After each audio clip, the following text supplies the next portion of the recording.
Statement for 5 minutes. The consequences of the COVID-19 pandemic continue to ripple through supply chains and transportation modes, including freight railroads. The supply chain situation boiled over into a full-blown crisis last year as the Biden administration sat idle and helpless to fix the problem.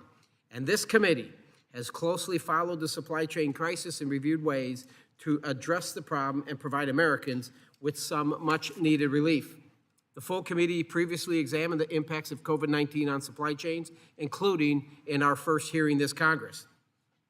The committee also held hearings on the Surface Transportation Board proposals and activities aimed at addressing rail service challenges.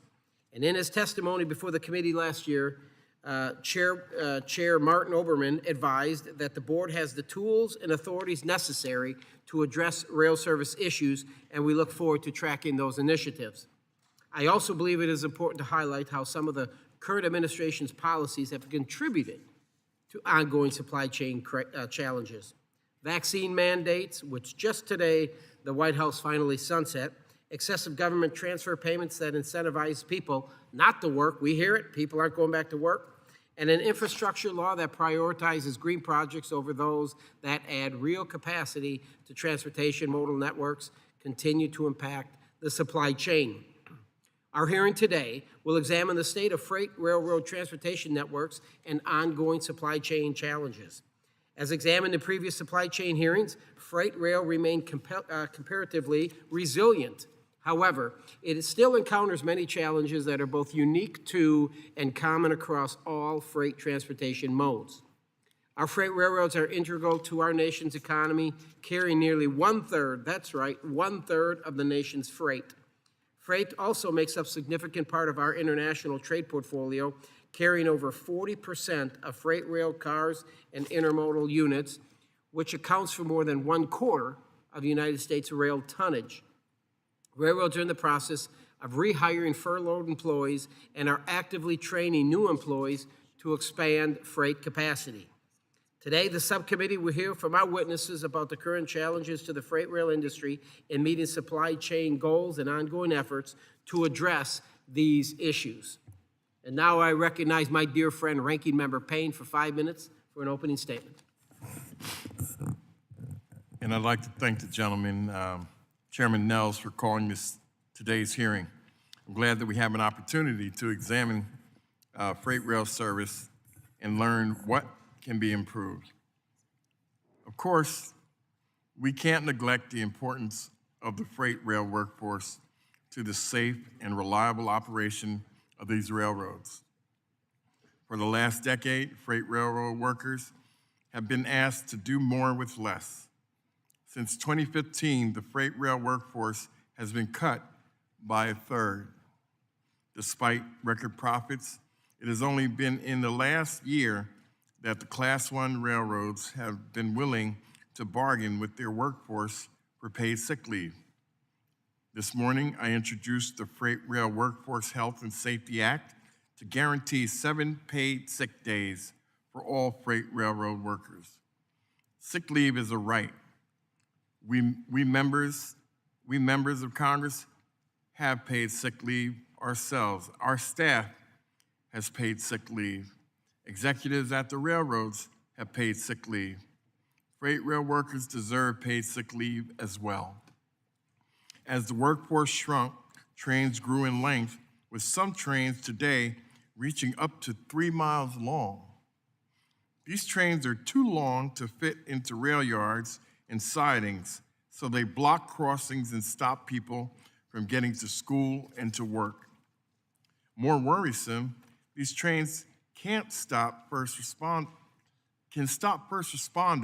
from getting to people who need them. Mr. Chairman, I'd like to ask unanimous consent to add the December 2022 article from the Kansas City Star into the record. Without objection, so ordered. It shows the human toll of blocked crossings. A grandfather, Gene Bird, died while the crossing to his neighborhood was knowingly blocked by a BNSF train, and emergency responders could not get to his house in Noble, Oklahoma. In the Houston suburbs, a tiny baby died for the same reason. His mom was a nurse and she performed CPR for 52 minutes while a Union Pacific train blocked the entrance to her neighborhood. I am pleased that our Senate counterparts advanced bipartisan rail safety legislation yesterday, which addresses both block crossings and long trains. This bill is so bipartisan, both Senator Schumer and former President Trump support it. I'm hopeful we can move similar legislation here in the House, and I look forward to working with my Republican colleagues on this. We need to improve rail safety and rail service. Last summer's rail meltdown made it clear that this industry needs resiliency.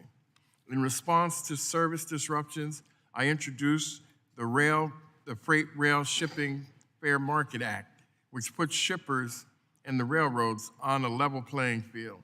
It requires freight rail contracts to contain service delivery standards while allowing railroads and customers to determine what those standards should be.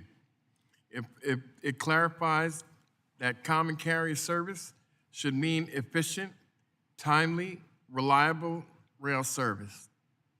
It allows rail car owners to charge fees if railroads are slow to pick up or return their cars. The same way railroads are allowed to do the same. These ideas are supported by rail customers and rail labor. They will improve service for rail customers and for all who depend on freight railroads to bring food to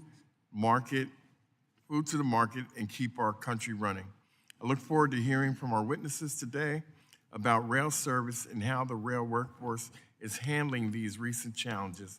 And with that, Mr. Chairman, I yield back.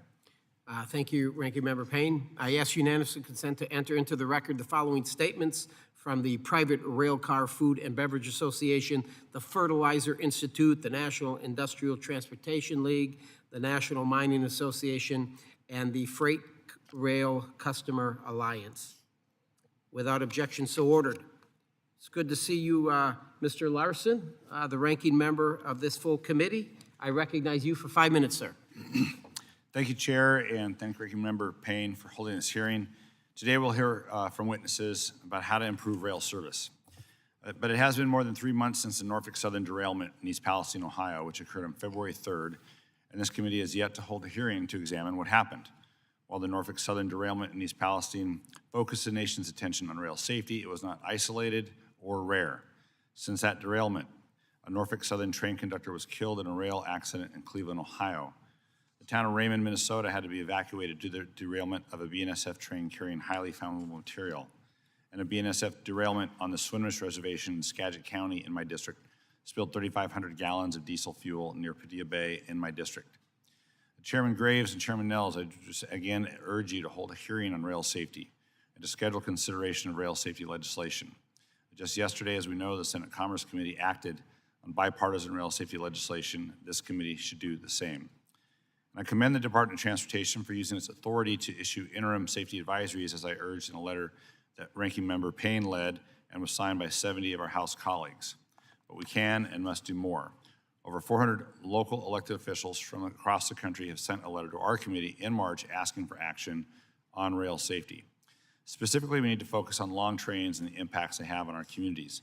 I've heard from leaders of more than 12 communities in Washington State, including Mayor Naring of Marysville, Mayor Boudreaux of Mount Vernon, and Deputy Mayor May of Blaine, all in my district, about how first responders have difficulty reaching individuals in need of emergency care due to long trains blocking crossings. The trends in rail safety and rail service go hand in hand. While safety has been in the forefront lately, employees and shippers have complained of fewer resources and poor rail safety for many years. The Surface Transportation Board took the extraordinary step of requiring service recovery plans from the 4 largest Class I railroads, Union Pacific, BNSF, CSX, and Norfolk Southern, to address chronic problems last year and just extended the requirement last week. The agriculture and energy sectors have been particularly hard hit with irregular rail service. This is impacting communities across the country and our overall economy. Yesterday, the STB held a hearing to determine if a tribal company in New Mexico should receive an emergency rail service order to ensure that it is able to deliver product to their customers. After years of letting rail workers go, including doubling down on furloughs during the pandemic, Class 1 railroads relied on congestion embargoes to compensate for having gutted their own workforce. The railroads issued over 1,000 congestion embargoes last year alone, and every one of those large railroads continue to use this practice, except Canadian Pacific. We can't expect more freight to move by rail in more places, which I support as part of a cleaner, greener surface transportation network, if railroads continue with congestion embargoes, which effectively tell customers to temporarily stop shipping by rail. I urge the railroads to focus on the customers, the communities they pass through, and their employees.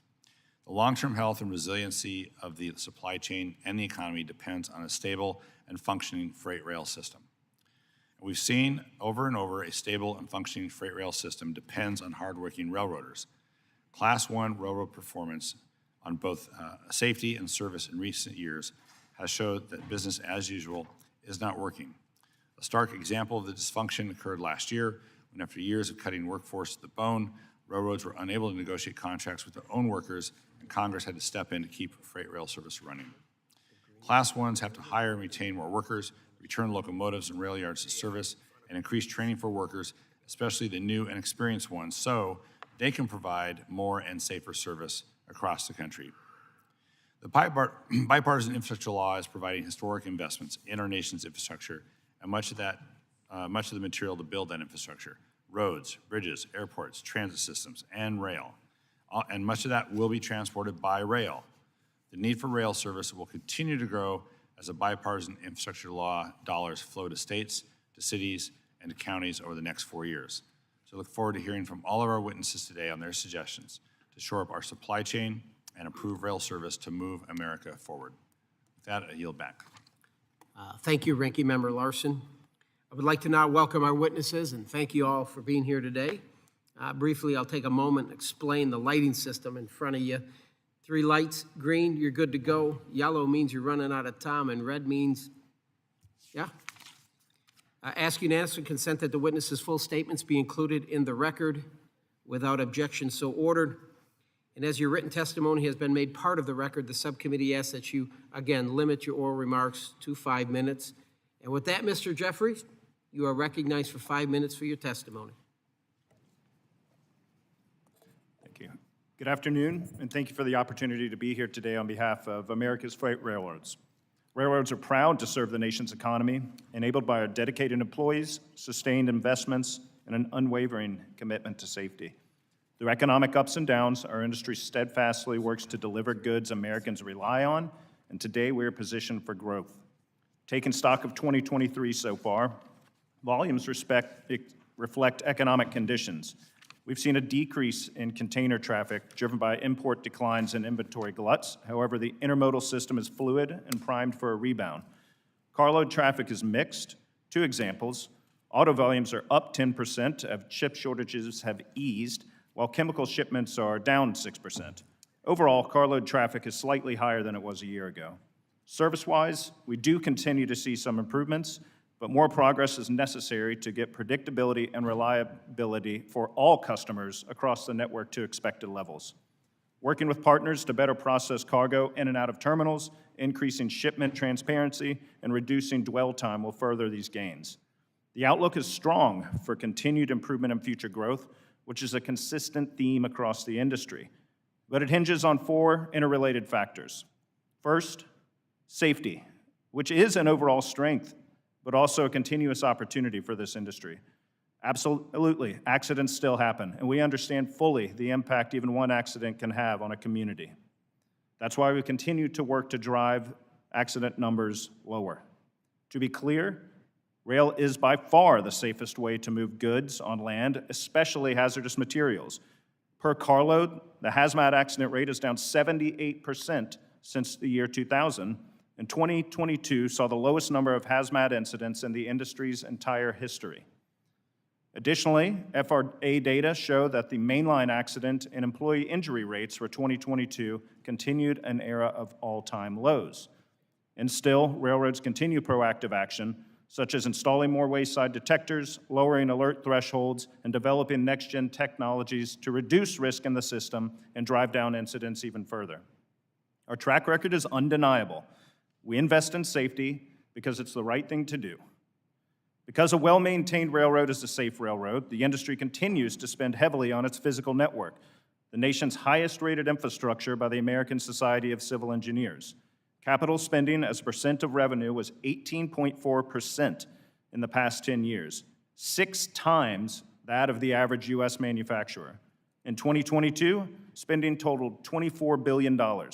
That's $1 billion more than the combined investments Congress made this year in rail and multimodal programs in the IIJA and Omnibus combined. Ongoing permitting efforts in Congress would enable more efficient and effective investments, particularly to upgrade and expand the network.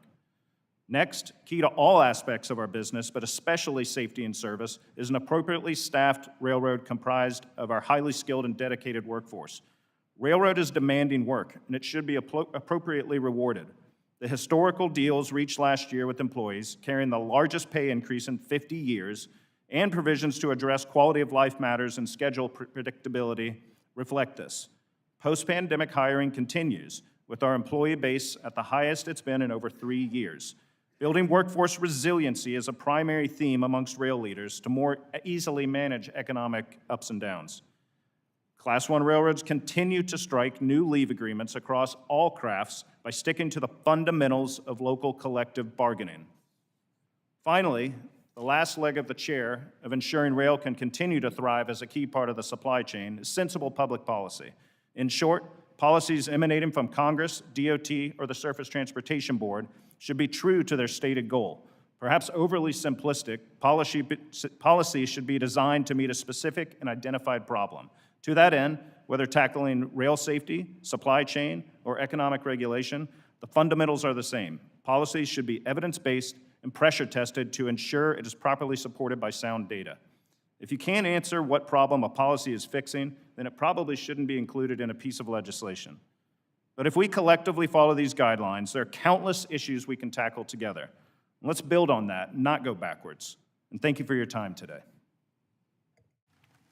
Thank you, Mr. Jeffries. I now, Mr. Baker, you are recognized for 5 minutes.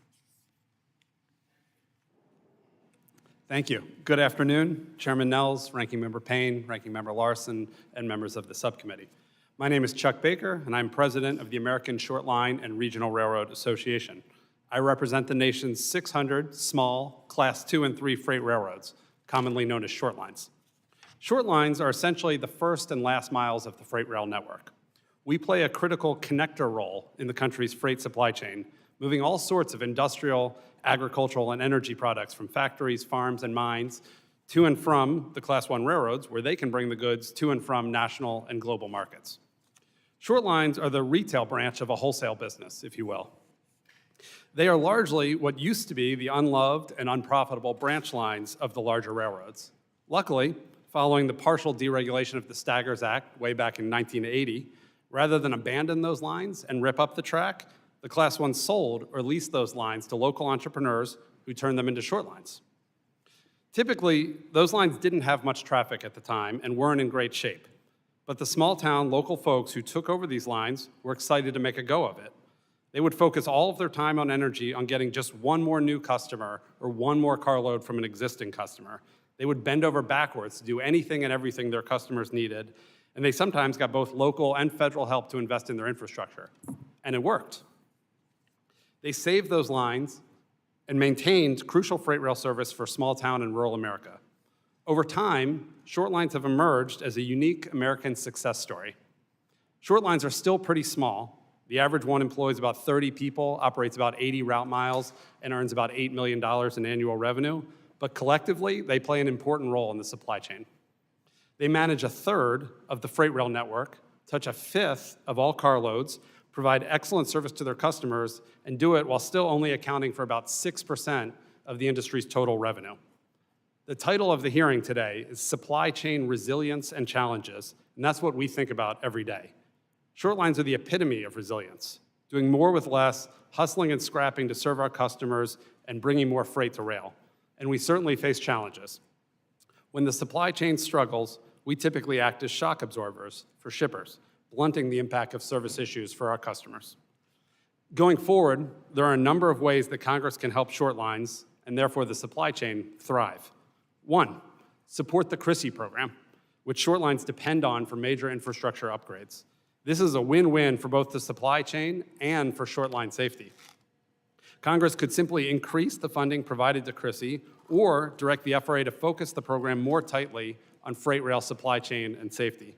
97 members of the House, including Chairman Nels, Ranking Member Payne, and Ranking Member Larson, actually have already signed a letter requesting FY24 appropriations funding for CRISI at the fully authorized level, so a huge thank you for that.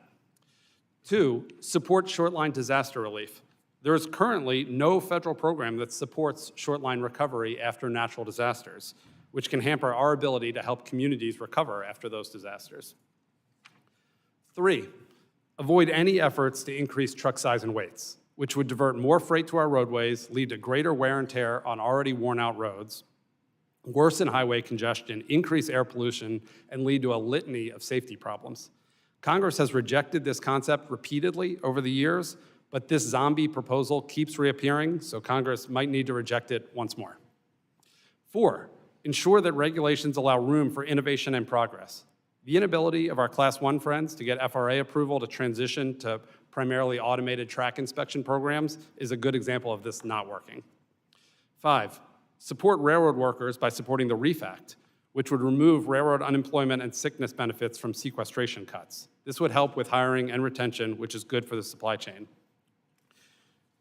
I'm going to skip 6. 7, do no harm. With all the discussion about rail safety, it's important to only pass new regulations that are narrowly targeted to fix real problems and that won't raise railroad costs and degrade service and end up counterproductively pushing freight onto the more dangerous highways instead. And finally, 8, support the Short Line Safety Institute, which is a voluntary program funded by the FRA to enhance the safety culture of short line railroads. In conclusion, short lines are critical pieces of the supply chain, particularly for shippers in small towns and rural America. Congress's actions can help determine whether we and the small communities we serve grow and flourish or stagnate and fail. Thank you for the opportunity today. Thank you, Mr. Baker. Mr. John, you're recognized for 5 minutes.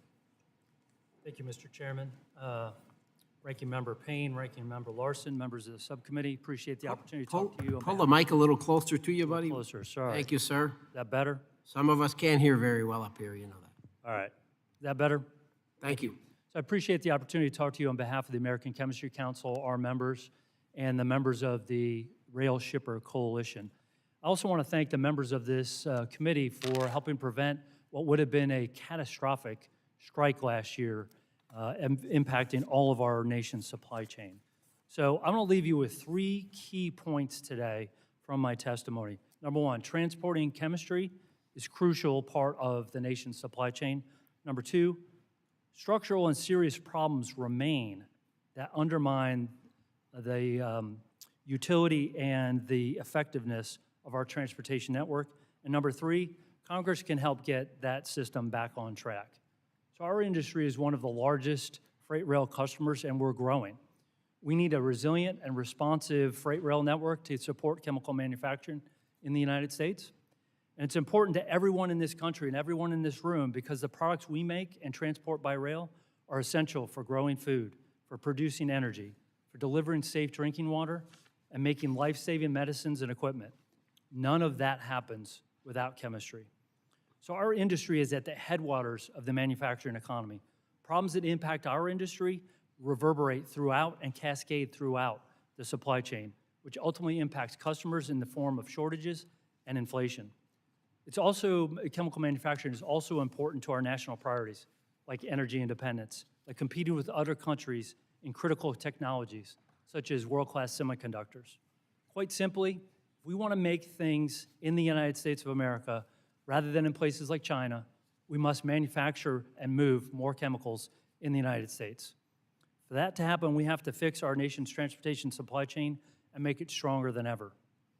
Now, railroads have made some progress and recovered from some of the pandemic-related issues because of eased demand, but many rail service problems continue to negatively impact our members and thus the country. So in our most recent supply chain survey of our members, we found that while conditions improved in the second half of last year, our freight transportation problems are far from over. And in fact, Nearly all of our members say that supply chain and freight transportation disruptions are impacting their manufacturing operations today. If you remember nothing else about what I say today, please remember this. More than 80% of our members report that despite recent improvements, conditions remain worse than prior to the pandemic. So we are still having significant issues shipping. And unfortunately, the situation is even bleaker when it comes to freight rail. Our survey found that 30% of our member companies said rail service problems were worse in the second half of last year, and more than 3/4 reported worse service than before the pandemic.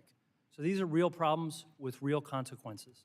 As I detailed in my written testimony, our members continue to face a range of service challenges from delays and reductions in service days to extended service embargoes. These service problems disrupt the supply of raw materials and customer deliveries and force companies to reduce production here in the United States. They put producers at a disadvantage versus imports from China that ship from port terminals that are served by multiple railroads. The history has shown that we can't rely on the railroads to fix these problems on their own. In short, as someone has said, hope is not a strategy. Rather, policymakers need to adopt reforms and incentivize railroads to make their networks more resilient and help prevent a future crisis. For example, there have been reforms languishing at the Surface Transportation Board for 7 years, like reciprocal switching, which would help provide greater access to competitive rail service. So despite what you may hear from others on this panel, it isn't a radical idea. It's something that's been used in Canada for over 100 years. And in fact, 2 of North America's largest railroads continue to use it to thrive and grow.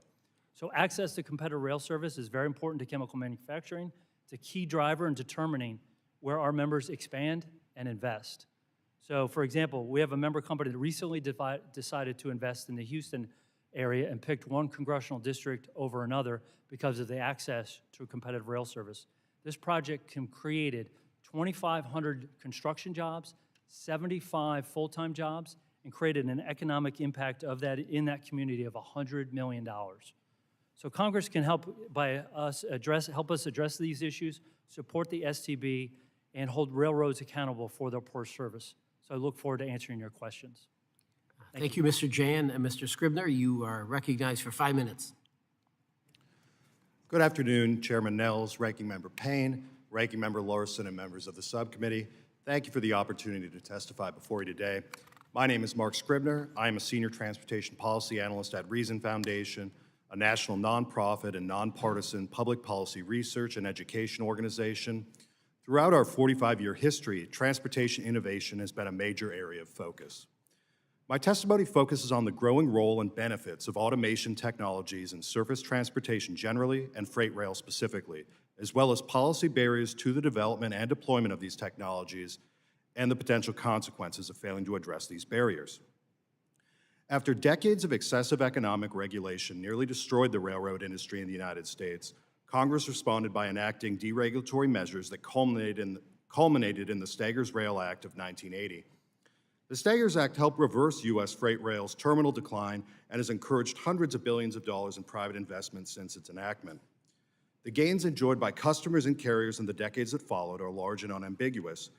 Estimated inflation-adjusted average freight rates have declined by nearly half, while freight volume grew by more than 50%. Even though the Staggers Act concerned economic regulation, it also facilitated large safety gains. A 2016 study published in the Review of Industrial Organization found that, quote, Staggers may be responsible for most of the reduction in the accident rate from its 1978 high, unquote, and that, quote, FRA regulatory restrictions that have been adopted since the Staggers Act, however, are not associated with improved safety, unquote. Despite this impressive turnaround, near and long-term threats to freight rail's ongoing success have emerged. The COVID-19 pandemic threw supply chains into chaos, and freight rail was not spared. The pandemic's impact was multifaceted, with large shocks to both supply and demand. During the worst of the pandemic, total consumption remained on trend due in part to generous government assistance that kept personal incomes high. Consumers instead shifted their spending from services, many of which were shuttered to mitigate public health risks, to durable and non-durable goods. Coupled with capacity constraints, this large spike in goods consumption quickly overwhelmed every supply chain link. None of these problems could be resolved quickly, absent perhaps a major economic recession, which many or most would say is undesirable. Only subsiding goods demand or long-term investment in additional logistics capacity to serve these new normal demand patterns could ease congestion. However, emerging automation technologies could have improved logistics efficiency and blunted some of the negative effects experienced over the last few years. In the broader transportation automation landscape, applications for road vehicles have received the most attention. Advanced driver assistance systems such as automatic emergency braking and lane keeping assistance are available in cars marketed to consumers today. Extensive testing and limited commercial deployments of fully automated passenger and freight road vehicles have also occurred in recent years. Truck automation technologies are currently being developed by numerous companies. While achieving fully automated commercial trucking operations at scale is years away, the industry has good reason to continue these technology investments. According to the American Transportation Research Institute, truck driver wages and benefits accounted for 44% of operating costs on a per-mile basis in 2021, roughly double the cost of fuel, the next highest cost category. The potential productivity gains from reducing labor costs and increasing asset utilization would have dramatic competitive implications for the broader surface transportation market. Freight rail automation technologies to improve safety and efficiency are also being pursued. Given the potential cost savings from trucking automation, automating rail will be necessary to compete in the transportation sector of the future, particularly for higher value traffic such as intermodal, for which railroads already compete intensely with truck carriers. Regulations that would reduce development and deployment of new rail technologies needed to compete in the freight transportation marketplace would have negative consequences for shippers and consumers. But there are also social consequences worth considering. A 2011 GAO report estimated truck accidents result in 6 times as many fatalities per billion ton miles as rail and nearly 17 times as many injuries. Thus, a shift in freight traffic from rail to truck can be expected to have a negative impact on overall transportation safety. Similarly, a modal shift from rail to truck is likely to worsen environmental outcomes. According to the EPA, when compared to freight rail, trucks produce approximately 10 times as much carbon dioxide, more than three times as much fine particulate matter, and 2.5 times as much nitrogen oxides per ton mile. Thank you for the opportunity to testify before the subcommittee, and I welcome your questions. Thank you, Mr. Scribner. I now recognize Mr. Reagan. You have 5 minutes, my friend. Thank you, Chairman Nels, Ranking Member Payne, Chairman Graves, and Ranking Member Larson for having me today. I'm Greg Regan, President of the Transportation Trades Department at AFL-CIO. TTD is a federation of 37 unions whose members design, build, operate, and maintain America's transportation network. We proudly represent the totality of rail labor, whose members work on those front lines across the entire passenger and freight rail industry. These workers see firsthand the service, safety, and staffing challenges in freight rail, and we know the negative consequences for workers, customers, and communities when the system is not operating properly.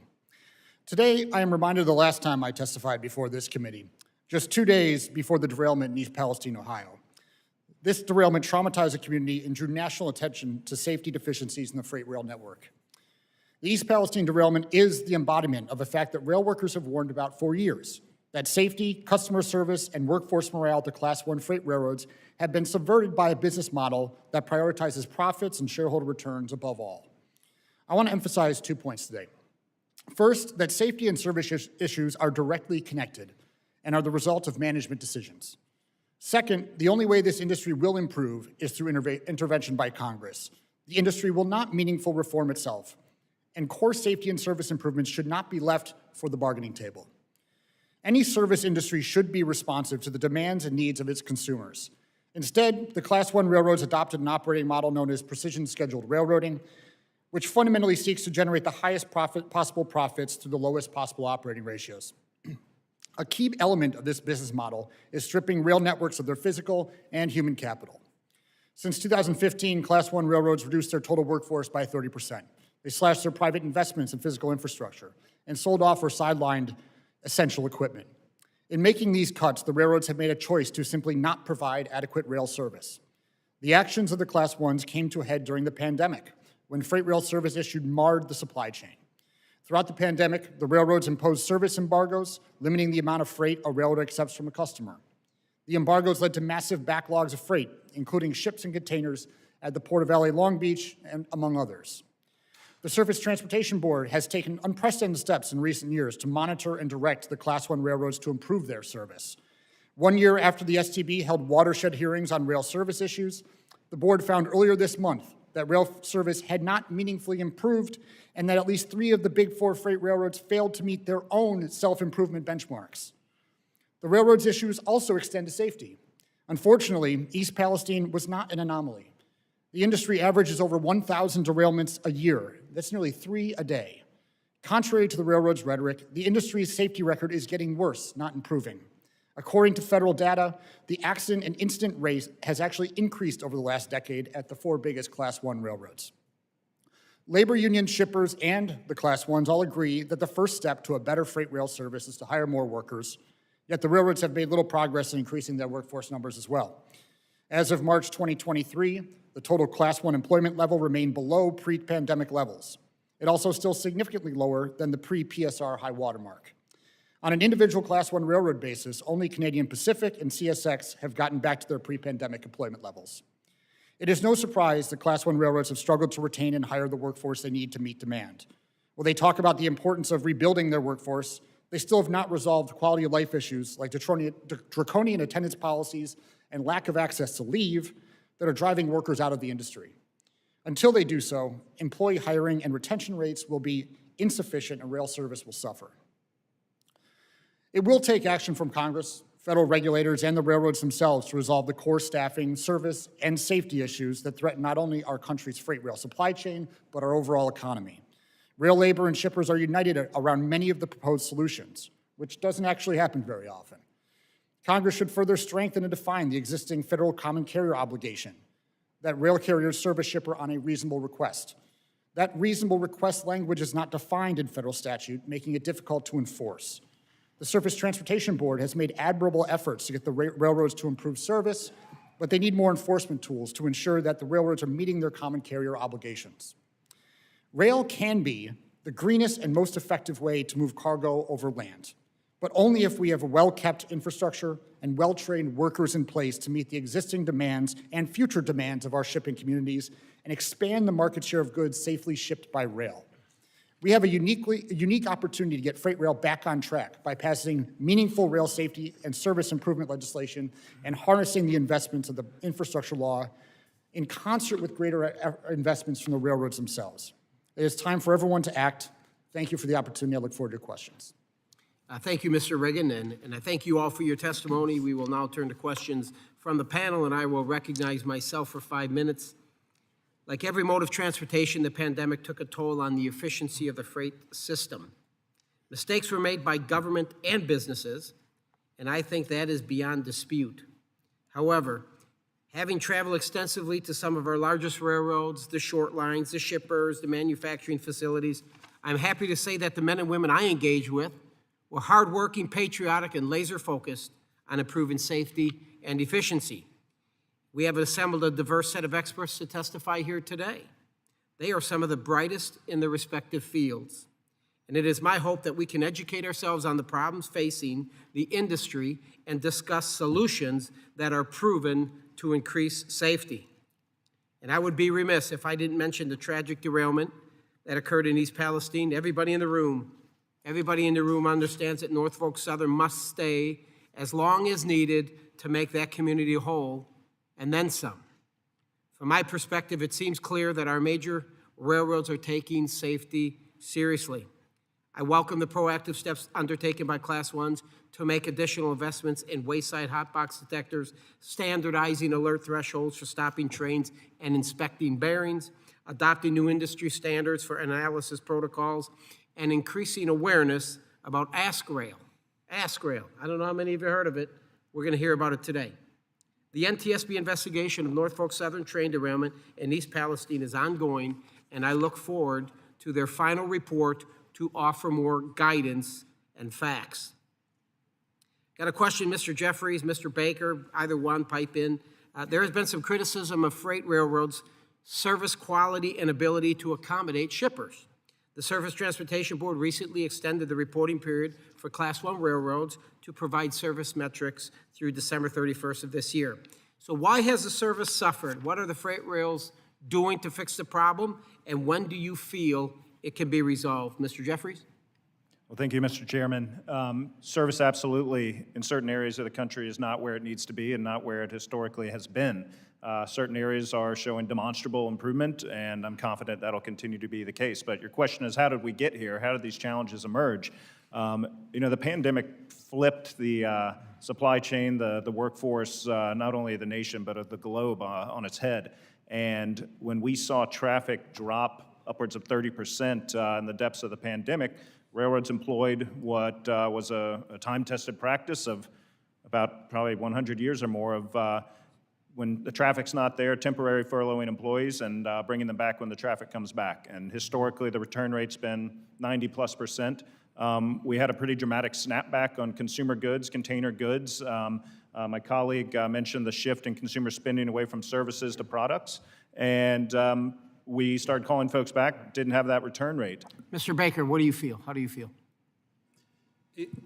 There's no question that it's been 4 or 5 years of struggling service. I do think that we can say today, I'm hearing from my short lines, that they're seeing green shoots of improvements. I certainly wouldn't dispute what Mr. John is saying, that some customers remain frustrated, but short lines, view the rail network largely from a shipper's perspective also, and I think we're seeing improvements. I have no doubt that our Class 1 friends would do the last few years differently if they could, but I think it's starting to get better. Sure.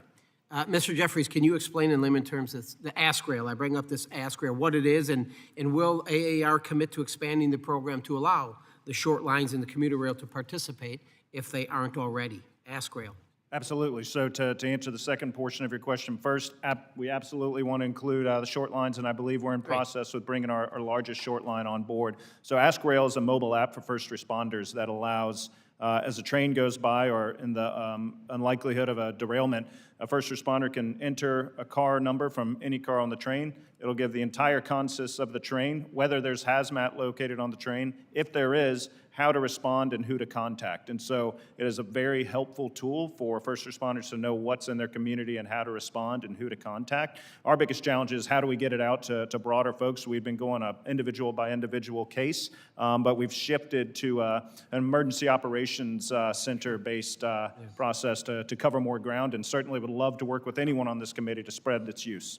I certainly think, I'm certainly more interested in the Ask Rail, and I hope that this committee will take some time and we should look into this app and see how this could help our first responders, because we've heard from both sides they're concerned about, when you have a derailment, can first responders respond accordingly, things of that nature. So I think that's great. And the IIJA roughly provided $500 million a year for Railroad Crossing Elimination Program, and I'm very supportive of the policy. The FRA administrator is supportive of the program. I'm interested in it. I mean, when these trains, I think Ranking Member Larson was talking about trains, covering intersections, blocking intersections. You mentioned the story. I think we should provide a lot more funding and support to try to think about how we can support this program, and it's going to require more resources than just $500 million. So I want to learn more about that program and how we can, expand to increase safety. So I will now recognize Ranking Member of the full committee, Larson, for 5 minutes. Thank you, and I want to thank the chair and the ranking member for accommodating my schedule. I appreciate that. I've got some other meetings I got to get to, but I'll also jump to questions. Mr. Regan, trains have been getting longer and longer, some as long as 5 miles out west, which is, in my view, anywhere west of the DC line, but I mean farther out, I'm sure. 2 weeks ago, the Federal Railroad Administration issued a safety advisory on how long trains block crossings and creating braking challenges. How do employees handle longer trains? And rail workers how are they told to consider the impact of block crossings when building trains? Thank you for the question, Ranking Member. The long trains is increasingly a problem from our members' perspective that we've seen as these trains have doubled or tripled in size over time. If there is a problem on board a train and you have 2 people working there, 1 engineer, 1 conductor, to identify the problem on a 3-4 mile long train, you have to have someone walk the entire length to identify what that problem is, radio it back up, then figure out a way to deal with the issue. And currently we do not have sidings that can accommodate most of these large trains. So if there is a problem, it is going to create a backlog on the system, and if that happens to be in the middle of a community, then they're kind of out of luck here, and they're going to have to deal with some block crossings. And so it creates real headaches in the community, but certainly our ability as workers to deal with the problems in quicker, more effective time is much hampered by the fact that these trains are getting so long. Thanks. Mr. John, you talked about the impact of the rail congestion embargo on shippers, but I wanted to ask you if it's feasible to ship your goods another way if rail service is unreliable, from maybe just from ACC, and maybe you could speak to the broader shipper coalition on that too. Sure, happy to do that. So in regards to what our members, how they ship and how their infrastructure is set up, so we're talking about bulk shipments of chemistry that, so for example, 4 tank cars is the same as 1 rail car. And so when you're shipping things like chlorine that provides for clean drinking water that we need all across this country, those facilities are set up specifically for rail. And so they're not easily able to switch to truck to ship those products as an alternative. That's just not structurally how both our facilities are set up as well as the facilities that receive those inbound shipments. So we're not able to pivot in a way that maybe some other products would be able to do. Any other examples? You mentioned chlorine. Any other examples of bulk cargo that's not easily transferable? You know, so it's, again, we're one of the very largest shippers of commodities on the rail system. So almost everything that our members make at petrochemical facilities are go into the rail system. So it's everything from the products that go into electric vehicle batteries or solar panels or semiconductors, a very small piece of chemistry that goes into a semiconductor. But our members predominantly move product through the rail system. Yeah, sure. Thanks. Mr. Regan, you and others have discussed how rail safety and rail service are related. Do you have any suggestions for legislation that we should pursue that help us get a twofer on that deal? Yes, I think the Rail Safety Act is certainly an important piece of legislation. They just moved out of the Senate Commerce Committee yesterday. But also the Surface Transportation Board reauthorization, language that I know was introduced last year and that has been discussed by this committee, would both address the economic concerns as well as the safety concerns that we're seeing on the railroads. Okay. Mr. Jeffries, we've talked in the past about first responders, and you mentioned the program there. Does that program allow for notifying responders before the train gets to the community, or is this just one where you're looking at the train as it's going by and then checking the app? So the app is real-time. On the notification in advance, that's something generally we've worked more through state fusion centers and state security apparatus to let them know in general these are the types of things moving through your community. But the app is real-time itself. The app is real-time, but not. Thanks. That's good to know. I think that's good. I appreciate the time, and I'll yield back, Mr. Chair. Thank you, Mr. Larson. I will now yield 5 minutes to my great colleague out of the great state of Texas, Mr. Babin. Thank you very much, Mr. Chairman, and I want to thank all the witnesses, all of you for being here today and giving your testimony. I represent Texas' 36th Congressional District, which stretches basically from southeast Houston all the way over to the Louisiana border. The region's home to the largest concentration of refineries and petrochemical plants in the entire country, as well as contains the Port of Houston, which in terms of tonnage moved is the busiest port in the country. Rail is far and away the most efficient, cost-effective, and safest way to move these critical products over long distances. It is this combination, great manufacturing plus a safe and efficient movement of goods utilizing ports and rails that made Southeast Texas and the greater Houston region a national economic engine. So I want to thank all of you for your important work that you and your members represent. This question is for Mr. John. Thank you for your remarks and your presence today in this critical topic. 96% of manufactured products rely on the business of chemistry. And with a large industry presence in my district, this topic really hits home. For many of these companies in Texas 36, rail is the only cost-efficient, safe way to move these products over long distances.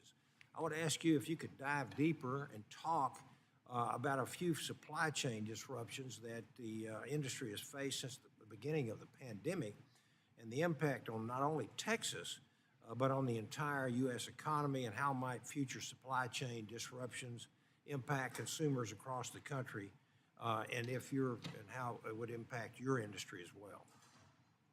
Thank you. I appreciate that, Congressman. Yes, sir. Our industry supports 25% of U.S. GDP. Again, with the manufacturing supply chain starts with us. As you said, 96% of all finished products have a component of chemistry in them. So when we're looking at things like rail service embargoes that we've had, one railroad had over 1,000 they had 5 in 2017, and they had over 1,000 last year. But it's not just the number of embargoes. They're using embargoes to manage congestion on their network. It's also looking at the impact of those embargoes. So for example, one railroad had one embargo on all the traffic going into California. The impact of that was massive. California by itself is the 5th largest economy in the world, right? And it also is home to our nation's largest ports. So that's an example of how railroads are using that embargoes, which are intended to be for crisis events like a weather event. We would argue that that's an appropriate thing to do. But they have used this to manage their congestion on the network. And I'll give you some other examples that are not in California. For example, we've got a company who is only getting about 2/3 of its shipments, or less than 2/3 of its shipments. It's competing against companies in China, bringing in product to a port that has multiple railroads that goes out from there.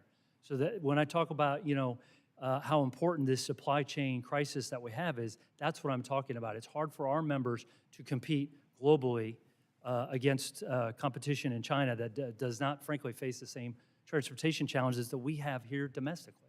Absolutely. Well, my next question is for Mr. Jeffries and Mr. Baker.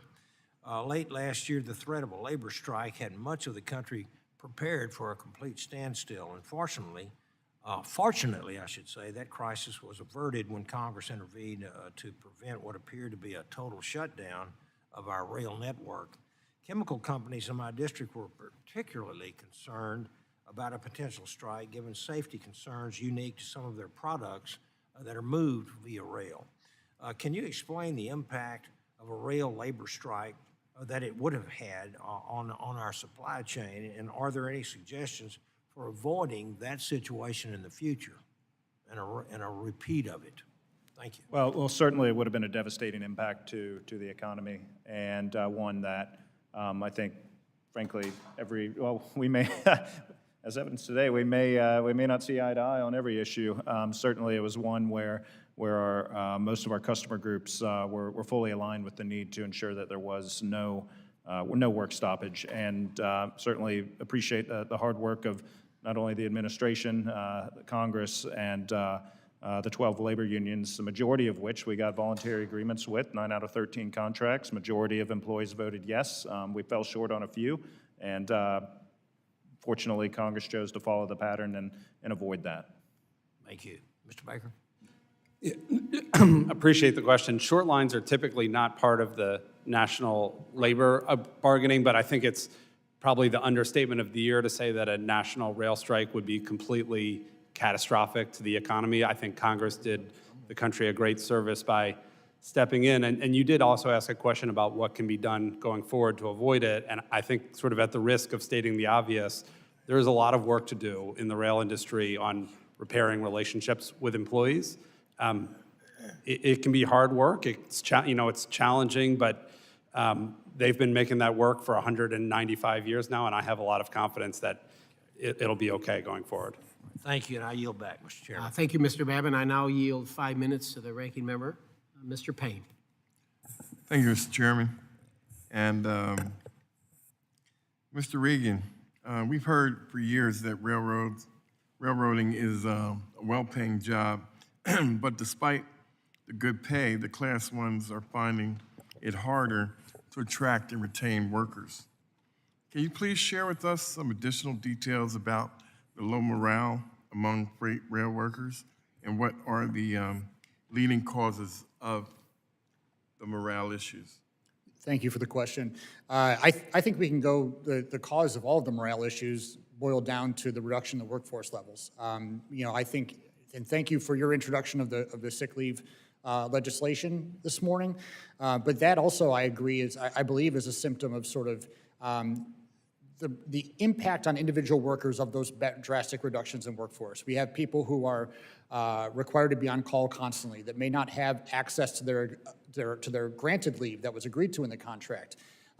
We got rid of overboards, which are basically redundancy within the system that allow the railroad to continue to operate when people do need to take time off for whatever reason it may be.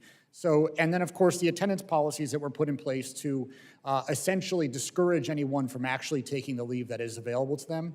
These are all issues that contributed to the fight that we had last year where, let's be honest, despite the largest wage increase in 45 years that was agreed to in that Presidential Emergency Board and that was agreed to by the unions and the carriers, I think it goes to show you how bad the morale is when so many of the workers voted against that despite the economic benefits of that agreement. Yeah, I was amazed by that. Thank you for your answer. You know, as your testimony mentioned, paid sick leave is a top priority for your members. Can you please share more about railroad attendance policies that make it so important to guarantee and protect paid sick time? Yes. So I mean, a lot of times what had been agreed to traditionally was a bank of personal leave days that could be used for any number of purposes. During the pandemic, when people were expected to go to work, you know, again, in a public health emergency, and they were not able to get access to those leave days, it really put a premium on the sick leave policy and why that is so important moving forward. And I think the idea that we should have Congress sort of establishing a bare minimum of what should be expected for this vital workforce, a workforce that is so critical to our economy, is an important step that should be taken. I do appreciate the efforts that have been taken so far by the Class 1s to negotiate proactively with my unions, and we have a number of agreements that are in place. But I do think that this is something that the federal government is rightfully interested in when it comes to making sure these workers are safe and able to do their job effectively. Yeah, absolutely. As I stated in my testimony, I mean, we members have sick days. Our staffs have sick days. Gentlemen have sick days. I mean, what is it about this workforce that they shouldn't be allowed to benefit what most Americans in the workforce do? Just kind of baffling to me. Mr. Jeffries, could you please direct your attention to the video screen?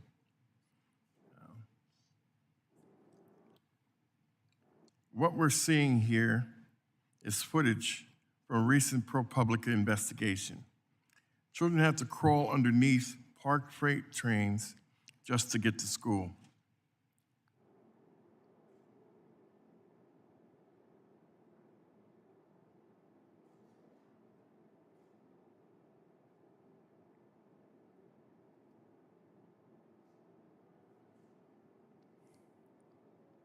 Mr. Jeffries, simple yes or no question. Are images like these or the stories of the grandfather and the baby unable to get emergency care necessary for freight rail to function? Yes or no? I'm sorry? Are images like these or the stories of the grandfather and the baby that died unable to get emergency care necessary for freight rail to run to function?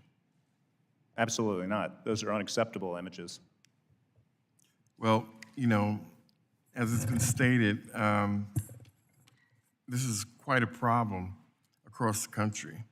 And, you know, it is our obligation to try to have you and your colleagues visualize what we're talking about. I know we've been talking about rail crossings being blocked, and it seems people kind of get it, but nothing changes. So we figured we'd give a visual. The word that best comes to me after looking at these images, after worry, is arrogance. Freight railroads think that there won't be any consequences for blocking towns for hours or for offering increasingly poor service to their customers. It is past time for some accountability. but it looks like I won't have time to ask my question, so I will yield back. But I think we all need to keep this image in our minds as we have these discussions, and I yield back. Thank you, Mr. Payne. And early in my testimony, I talked about the IIJA in my opening statement about the railroad crossing elimination program, $500 million going to this. I don't think that's enough. I think if you look at some of this, the bill that the Senate come by, they're talking about $4 million for 10 states to look at some of the worst crossings. We don't need to spend that $4 million. States have identified where the problems are. We need to go out there and fix the problems, and I'm with you, and I'd like to work with you on that, Mr. Payne, but thank you. I now yield 5 minutes to Mr. Rouser. Mr. Rouser. Thank you, Mr. Chairman, and thank you, gentlemen, for being before the subcommittee today. Supply chain issues are a big topic. Supply chain challenges were with us before the pandemic, but certainly magnified and of course, created a lot more disruption post-pandemic. North Carolina, we're a grain deficit state. We have a lot of animal agriculture. And I've heard more than once from some of my integrator friends who've had a difficult time getting the grain that they need in a timely manner. So, Mr. Jeffries, Mr. Baker, I'm just curious, if that's risen to your level and attention and things that can be done to help alleviate that. In North Carolina, you have about 2 days' worth of feed.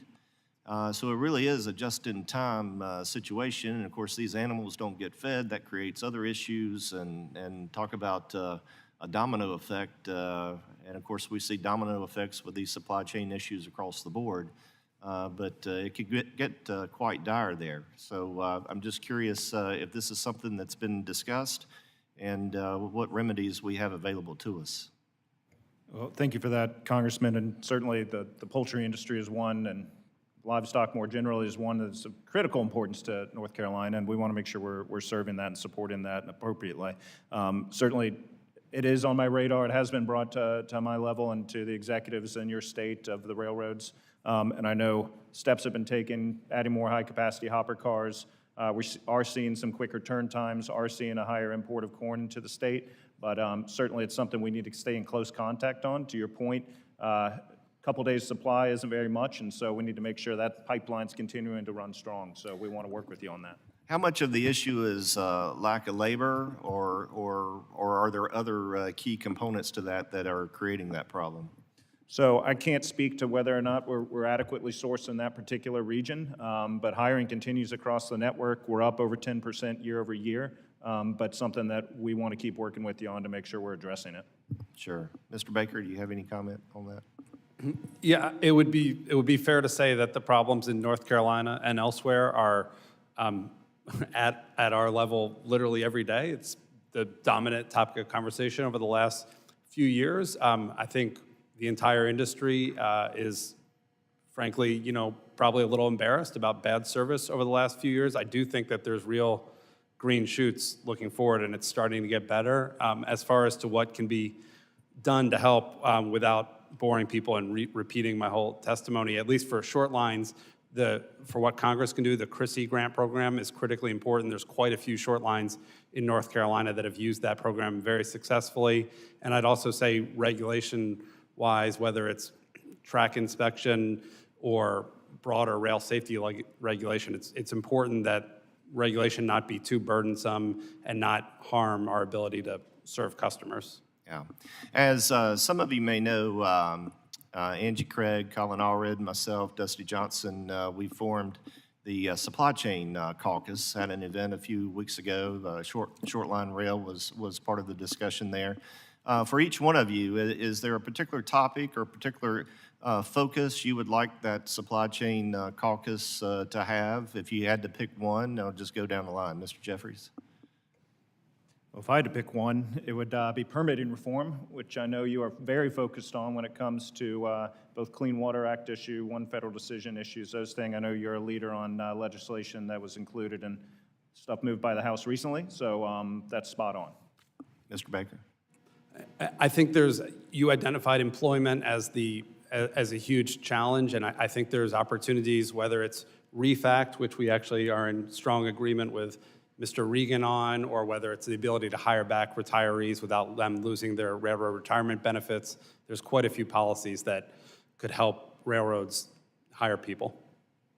We Mr. support Jan? the call for permitting reform, but also would support the STB moving forward on reciprocal switching, as well as establishing minimum service delivery standards in the contracts we have with rail. Say technology and innovation, particularly automation, which over the coming decades, it's going to dramatically reshape every mode of transportation. I think you should rightfully be focused on freight rail in the supply chain as overall. And from my view, it's boosting workforce levels and improving the quality of life for workers. Thank you much. Thank you, Mr. Rouser. I now recognize Mr. Moulton for 5 minutes. Great, thank you very much, and thank you, gentlemen, for being here. You know, there's a lot of interest in rail safety right now because of some of the high-profile derailments. We don't need to belabor that point. But I think it is important to keep this in context. You know, to begin with, there's a lot of achievements that the railroads have made, which should be noted by the public and by this committee as we make policy and contemplate additional regulations. In 2021, there were 22,831 hazardous material incidents on highways compared to 391 freight railway hazmat incidents. Railroads have approximately 10% of the hazmat accident that trucks have, despite approximately equal tonnage. And from 2012 to 2022, so basically over the last decade, there have been 71 fatalities on the highways with hazmat, 0 on the railways. So I think it's really important as we contemplate regulations and think about what the second and third order effects are going to be of those regulations, that we keep in mind we want materials, including hazmat, to be carried by the railroads. Having said that, we don't want any accidents on the rails, and frankly, if you can make the case that you're improving safety, then that's all the more reason for shippers to choose rail, especially for these kinds of sensitive shipments. Now, in early March, I wrote a letter on rail safety recommendations to this committee, the Senate Commerce Committee, and Secretary Buttigieg. And I was pleased to see that the Senate Rail Safety Bill included provisions on defect detention and length of trains were two topics that were in my letter, although I think there's some work that could be done on the details of how those are implemented. Trains have gotten longer and longer in the last decade, increasing roughly 25% since 2008 on average. Some of the longest trains have gotten particularly long. And one of the things that we learned in doing research on this issue is that in the past, many railroads followed an informal operating practice of limiting the length of a train carrying hazardous materials to about 100 cars or fewer. We haven't found any evidence that this was sort of put on the books, but we've talked to numerous railroad officials who said that this was common operating practice. And the reason is just basic physics. Longer trains experience greater forces on their cars, making them more likely to derail and making the derailments more disastrous if they occur. So one of the things we want to investigate is whether or not we should regulate train length when it comes to hazardous materials. Obviously, when a car derails, the cars behind it are connected. And I was wondering if, Mr. Jeffries, you could speak to, the basic physics here. Why derailments of longer trains are harder to contain and tend to be more disastrous than having shorter derailments with shorter trains. Well, I can make a couple comments. One, median train length right now is about 5,700 feet. About 90% of trains that start every day are under 10,000 feet. I know there was a reference to 5-mile-long trains. I'm not familiar with any 5-mile-long trains, but No, nor am I. Well, what about for trains that include hazmat, though? Do you know what the average length of trains that include hazmat is? So I'll say our longest trains are typically intermodal and auto trains. Average merchandise train, so that's mixed merchandise. That's probably more towards the 7,500 to 10,000 feet. I'll say, 35% of our traffic used to be coal cars, 50 feet long. Intermodal cars, 150 feet long. So, you know, a 100-car coal train's a lot shorter than a 100-car intermodal train. But I'm just observing there. But I know the National Academy of Sciences is doing a train link study as a requirement of the IAJA. Very engaged with the railroads, with other stakeholders, and they'll make recommendations on their views coming out of that, and certainly we're attuned to that, and I know the FRA is following the NAS lead there. I mean, it's interesting when you say that you bring up 5,400 feet. I mean, what we've been advocating for in our proposal here is capping the length of trains carrying hazmat to 7,500 feet. So 1.42 miles, which is significantly longer. It makes me think maybe that might be too long. But how difficult would it be for the railroads to comply with a regulation like this? Well, we want to make sure regulations are going to be data-driven and resulting in demonstrable safety benefit. And so I'd be happy to continue the conversation or work with you on this.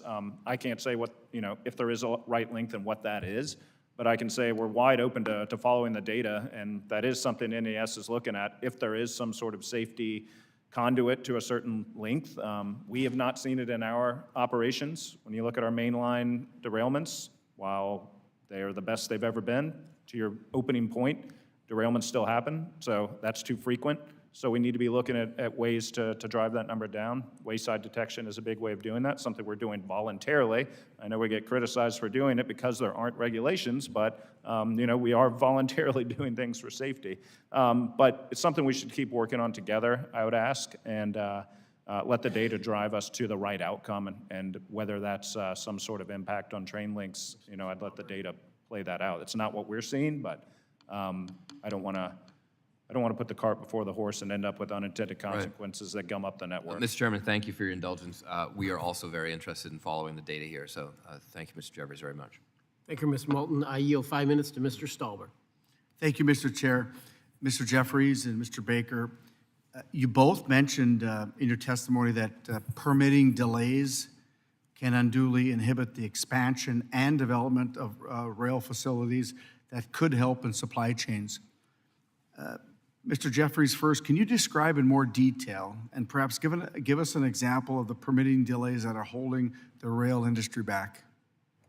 Sure. So as you've probably heard me say before, we're proud of the fact that we're almost entirely privately owned, maintained. We do most of our own investment. We do certainly take advantage of some multimodal programs. But what we run into, we do have challenges on the local and state levels, which we deal with accordingly. But even with the good work that's been done at the federal level, whether it's one federal decision, for example, that only applies to DOT-sponsored projects. We do a lot of work with the Army Corps. We do a lot of work with the Coast Guard. And so those are still stuck in the old process where it's just a kind of a never-ending, no shot clock situation.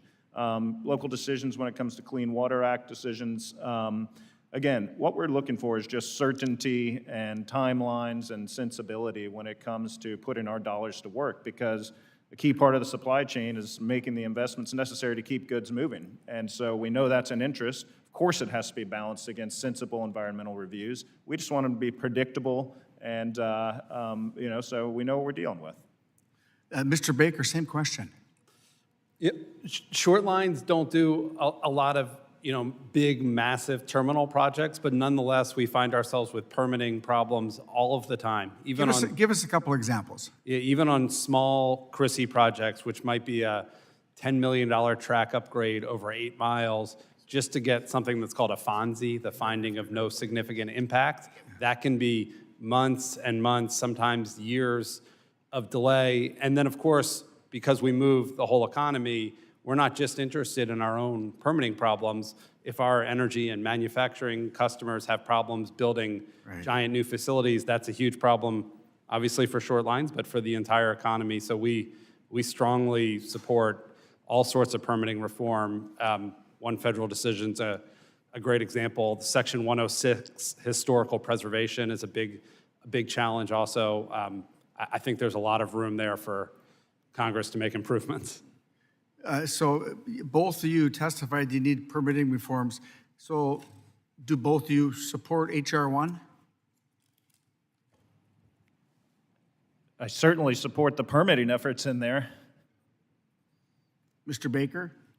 I agree with that. I can't speak to the entire piece of Because legislation. that permitting is, and you had mentioned, Mr. Jeffries, you had mentioned certainty and timeliness. That's exactly what it does. Exactly what it does. And that's going to help with the supply chain. And, you look at the opportunity to help with the supply chain, the permitting, the timeliness and certainty. That's what all industries have asked. And that's exactly what HR 1 does. And so, I look forward to having your industry and your folks work on our senators from on the other side of the House, so to speak, to get that across the finish line, to get it passed, 60 votes in the Senate, and then it may have to come back to conference, but it's a good piece of legislation. In fact, probably the best piece of permitting legislation in a generation that would forward our economy and certainly forward your endeavors as well. So with that, Mr. Chair, I yield back. Thank you, sir. I would now recognize Ms. Foshee for 5 minutes.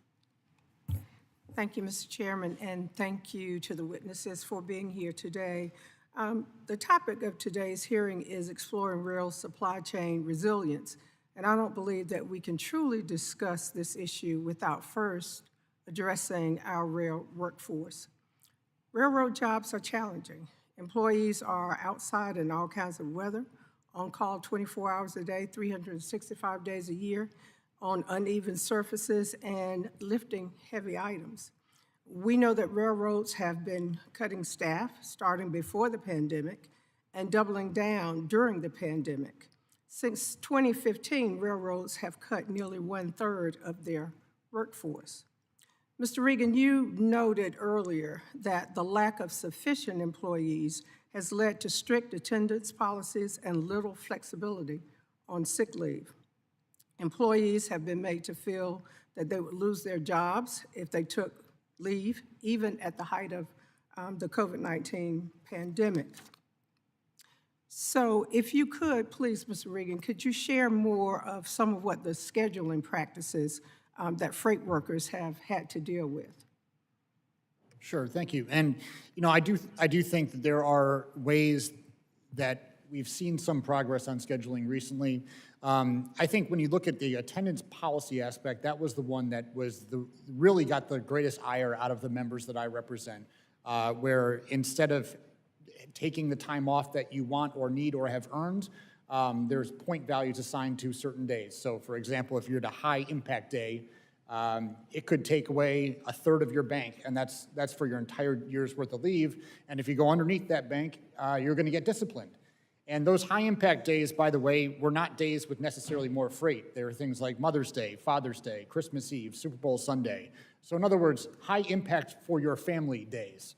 And that's designed to keep people working even when there maybe impersonal things happening in their lives. That wasn't the case when there was a workforce that was ample enough to be able to allow for people to take the time they needed when they wanted, and there were still gonna be people there to do the work for them. Are these practices leading some workers to leave the industry? And can you discuss some of the other reasons that we're seeing mid-career employees leaving the rail industry? Yes, we are seeing an alarming number of people leave the industry, and this is a industry where, I know a lot of people that are 3rd, 4th, 5th generation railroad workers. They're proud to be railroad workers. We want to see this industry grow. But at a certain point, that cost benefit of a good wage and benefits was outweighed by the demands on their quality of life, their work-life balance, and people are saying it's not worth it anymore. I'm gonna go work in another industry. And that has become really alarming for us because it used to be one that people, when you got that job, you were gonna stick with it. You have good retirement, you got good benefits, and at this point, we're seeing a trend away from what has traditionally been a very stable workforce. Thank you for that response. Mr. John, turning to you. The 4th District of North Carolina has over 800 chemistry jobs. So it is imperative to my district that you all have the resources necessary to succeed. Can you discuss the economic cost of your companies for rail service delivery problems? Absolutely, and I appreciate the question. So as I had said in my written testimony, The economic cost is the opportunity cost of lost manufacturing jobs here in this country. So, for example, we have a member that in the first quarter of this year lost 30 shipments, business that we would like to give to the railroads. We would like to do more with the railroads.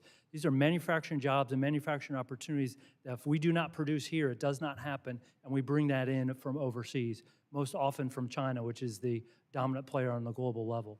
So this has a significant impact not only for the economy and jobs. In the United States, we employ in our industry alone over 500,000 people.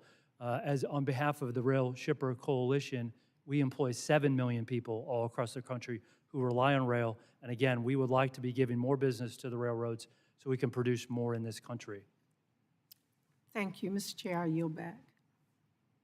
Thank you. Just to let the panel know that we will most likely have votes here in the next few minutes. So before I call my next witness, we'll have votes at that point in time. We'll have to recess temporarily. I'm thinking maybe for about an hour.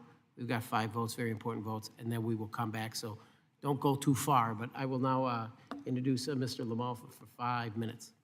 Thank you, Mr. Chairman. Appreciate it. Sorry, back and forth between committees here, but let me go, Mr. Baker, and your testimony earlier on said most short-line railroads are family-run businesses, which I knew one of those families in Northern California, and there's others that run that Sacramento Valley as well that we appreciate.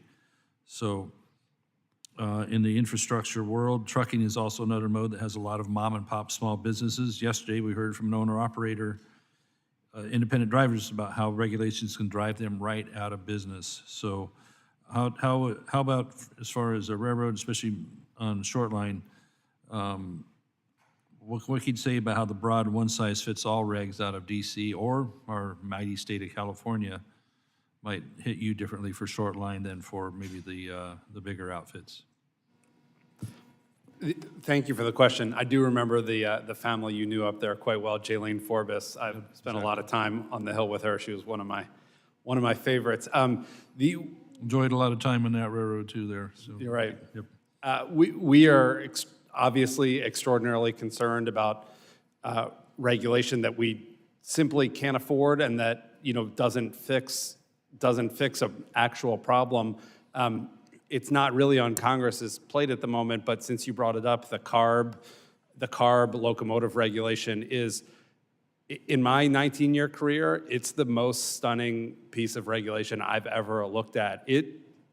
For one of the things it does, starting in 2030, it simply says no locomotive older than 23 years old can be used in California, period. I have short lines that only have locomotives that are older than about 40 years old. I mean, and they write in their own regulation, some short lines might not be able to comply and might go out of business. And they don't actually include the shrug emoji, but that's essentially the point. I thought it was really wild. Yeah, I agreed. A bunch of my tractors, combines, I just had to buy another truck here recently to have something that was 2011 or newer, so I'd have at least 2 trucks to cover the amount of miles, which isn't a lot for what my farming operation needs. I have a beautiful 2003 model Peterbilt, the square nose, nice red fenders, all that. I can't use that for 1,000 miles per year, and just to run, maybe 7,000 here. What you're dealing with. So, is there federal regs that are holding you back on efficiency, or things that are maybe you're not being able to take advantage of technology because there's a federal intervention that's stopping that? At the federal level, the biggest regulation that there's a whole set of them in the Senate rail safety bill that we are worried are too prescriptive and burdensome, but there's also an existing regulation in the works at the FRA mandating 2-person crews on trains, and that sweeps up hundreds of short line railroads in that today have 1 person in the cab and then largely a second person on the ground, generally in a following pickup truck, which short lines find to be a more efficient and safer way to do it and better service for our customers. You might like to see a carve out for short lines in their route for that one-on-one deal instead of 2 in the cab. That would make sense to us. Yeah, okay. And you did touch on the California situation. I mean, I just unbelievable to me that we think we're going to electrify everything and do it economically. And you know, I remind everybody, a previous panel, I asked them how much the atmosphere is CO2, and nobody was even close. It's 0.04%. So we're going to all be moved into caves to eat crickets and berries in the dark because CO2 has moved from 0.03 to 0.04% since 1960, okay? And I'm not popular making this assertion a lot, but I'm going to keep making it. So, you know, these regulations coming down the pike are not even realistic as they pull hydroelectric dams out of my district, and we barely got our nuclear power plant for an additional only 5 more years in California, which is 9% of our California grid. We're going to run out of electricity. And the people that love to put in new windmills and solar panels have a different group of people that sues to stop you from building the array, okay? It's ridiculous. So I don't see how they're going to reach it. I don't see how you get the efficiency. So, you know, I'm going to run out of time here. But one thing, we don't got to bag on the truckers, you know. They got their piece, all right? You know, they're not zombies. If they need to raise their weight limit on there because they have to now run electric trucks, which would weigh 8,000 to 10,000. So we all got to work together because they're after all of us, okay? They're after the trucks, the trains, the ships, the planes, with all this ridiculousness. So let's all work together. Thank you. I'll yield back. Thank you, sir. I now recognize Ms. Napolitano for 5 minutes. Thank you, Mr. Chairman.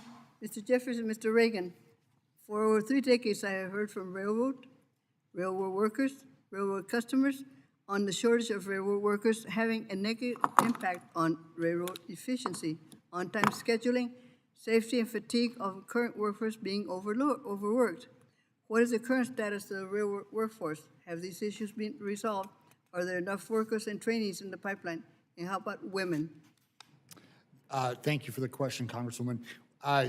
The current state is not really much improved than it was last year when there was you know, the threat of a work stoppage.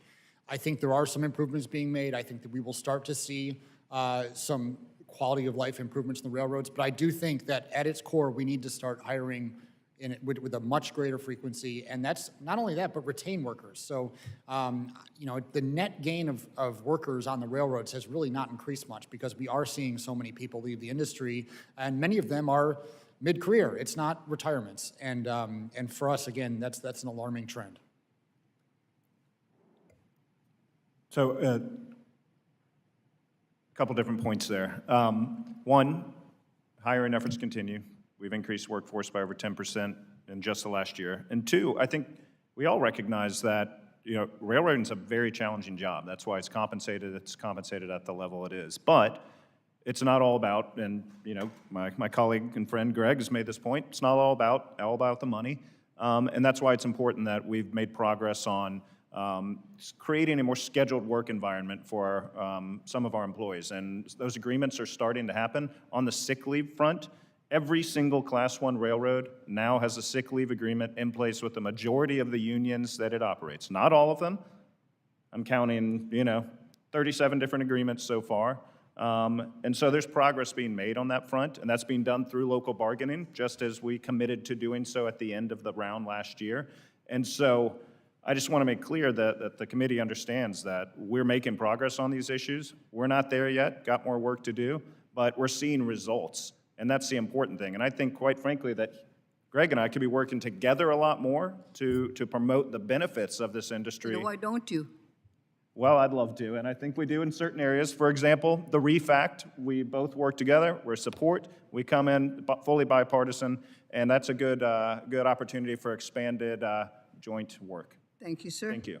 Mr. John, concerns from businesses in my district being charged demurrage fees due to circumstances outside their control, such as delayed pickups or deliveries from railroads. However, railcar owners do not have the ability to charge the same fees when railroads are slow to deliver or pick up. If you had the ability to add this fee to your service contract, would it improve your rail service? We do believe that if we had those in minimum service delivery standards, that would address that. So you're right that in terms of demurrage fees, unfortunately, have become a source of revenue for railroads rather than an incentive for our members to have their product ready to ship. And we're glad that the STB has stepped in to partially help address that, but we need more fundamental, broader-reaching reforms to address this long-term. For example, somebody mentioned the Staggers Act that passed in 1980.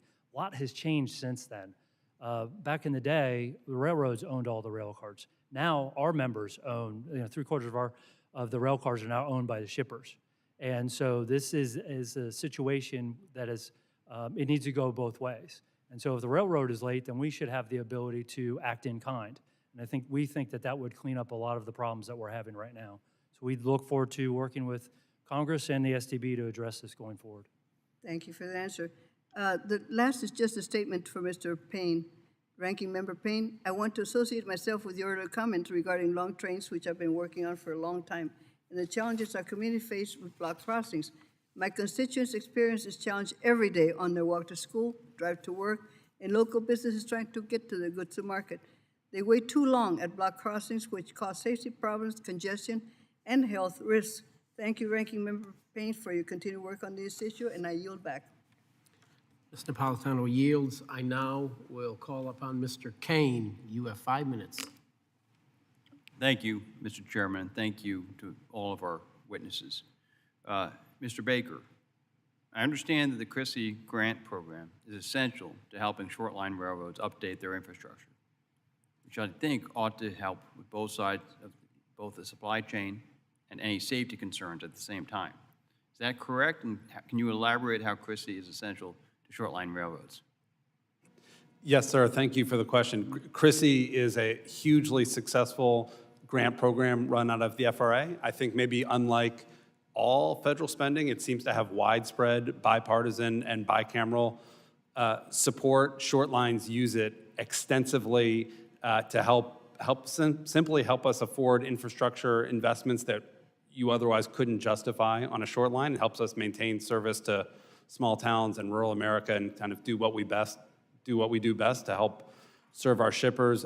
We very much appreciate your support, this committee's support, and I think there's more Congress could do too. I think could, again, simply increase the funding, but could also ask or direct the FRA to focus particularly on freight rail safety and freight rail supply chain. FRA has a lot of options with CRISI, but we think a little more focus could be a huge improvement without spending any more pennies. Okay, thank you. Mr. Jeffries, the main rail lines are critical for the ability to move products to market. This is especially true for construction material industries, whose products are needed to build infrastructure and to improve communities. Service disruptions and delays may hamper construction of critical projects. What is your industry doing to address these challenges and to work with industries to ensure that materials get to market on time so that we can build? Well, first it starts with investment, making sure we have a network that's ready to move goods and keep that volume moving timely. Second, equally as important, adequately sourced workforce. Hiring efforts continue. I don't think there's any secret, and I won't shy behind the fact that we got caught short coming out of the depths of the pandemic, calling them furloughed employees back. We've been digging out from that. A lot of progress has been made, more progress to go. But really, third is making sure that the regulatory structure that surrounds us encourages innovation, encourages use of technology, discourages unintended consequences that would unknowingly or knowingly provide more complexity, more touches, gum up the network, and increase friction in goods movement where it otherwise wouldn't occur. Thank you. Mr. Regan, in your written testimony, you mentioned the issue of staffing. You talk about the need for conductors to have the ability to fix mechanical problems when a train breaks down. How can TTD partner with the freight carriers to attract workers? Thank you, and I think this is a good follow-up to the point that the Congresswoman made earlier.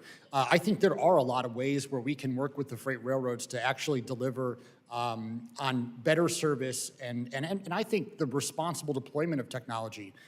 We're not, I think that there's this perception that we're opposed to technology. In fact, that's not true. Our workers want those tools to help them do their jobs. We want to actually deploy more automated track inspection technology, but not at the expense of their own jobs. We think that's an important tool that helps them do the job more effectively and more safely. They both have different things they offer to track inspections. There's a way that we can do it together. Then I think that there is a really important pathway forward that will improve service for everybody. In your testimony, you mentioned that the nation's freight rail system is fundamentally broken. And what are some of the specific recommendations that we can do together to restore a healthy freight rail system that will promote safety, innovation, and continue competitiveness with other transportation modes? What would you recommend?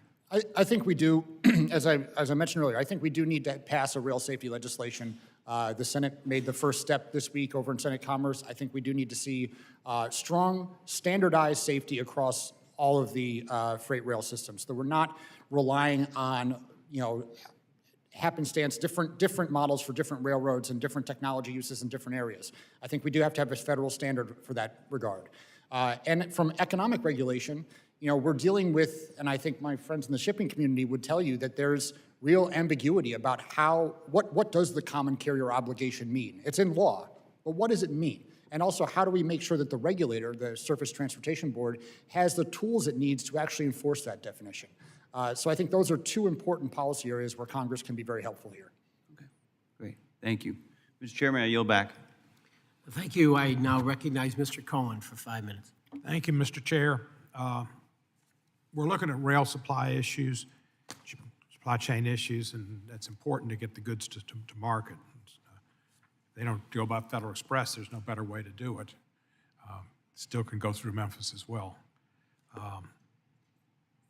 The train derailment in East Palestine, Ohio in February, followed closely by another derailment and toxic spill in Raymond, Minnesota. Stark reminders of the importance of proper regulation and enforcement for railroad safety. Just this morning, there was another train derailment in Mason, Tennessee, right near Memphis. No reported injuries or hazardous material involved, but a train car in the water and damaged bridge to contend with.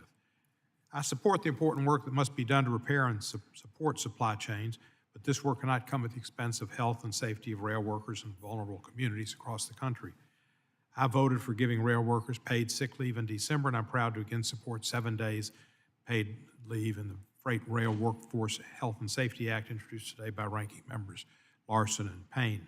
If the U.S. guaranteed paid sick leave to all workers like every other industrialized nation, American rail workers wouldn't even have to be in this situation, but they are, and we were in the problem we were in last year, but we kind of got it done with the president. At least got us away from having a strike. We must correct this injustice. Rail workers doing essential work to keep our economy running should not be forced to choose between their health and a paycheck. The consequences of an understaffed and overworked rail industry will not just be carried by the workers, and this committee should be proactive in reducing the chances of accidents through work-centered solutions. Mr. Jeffries,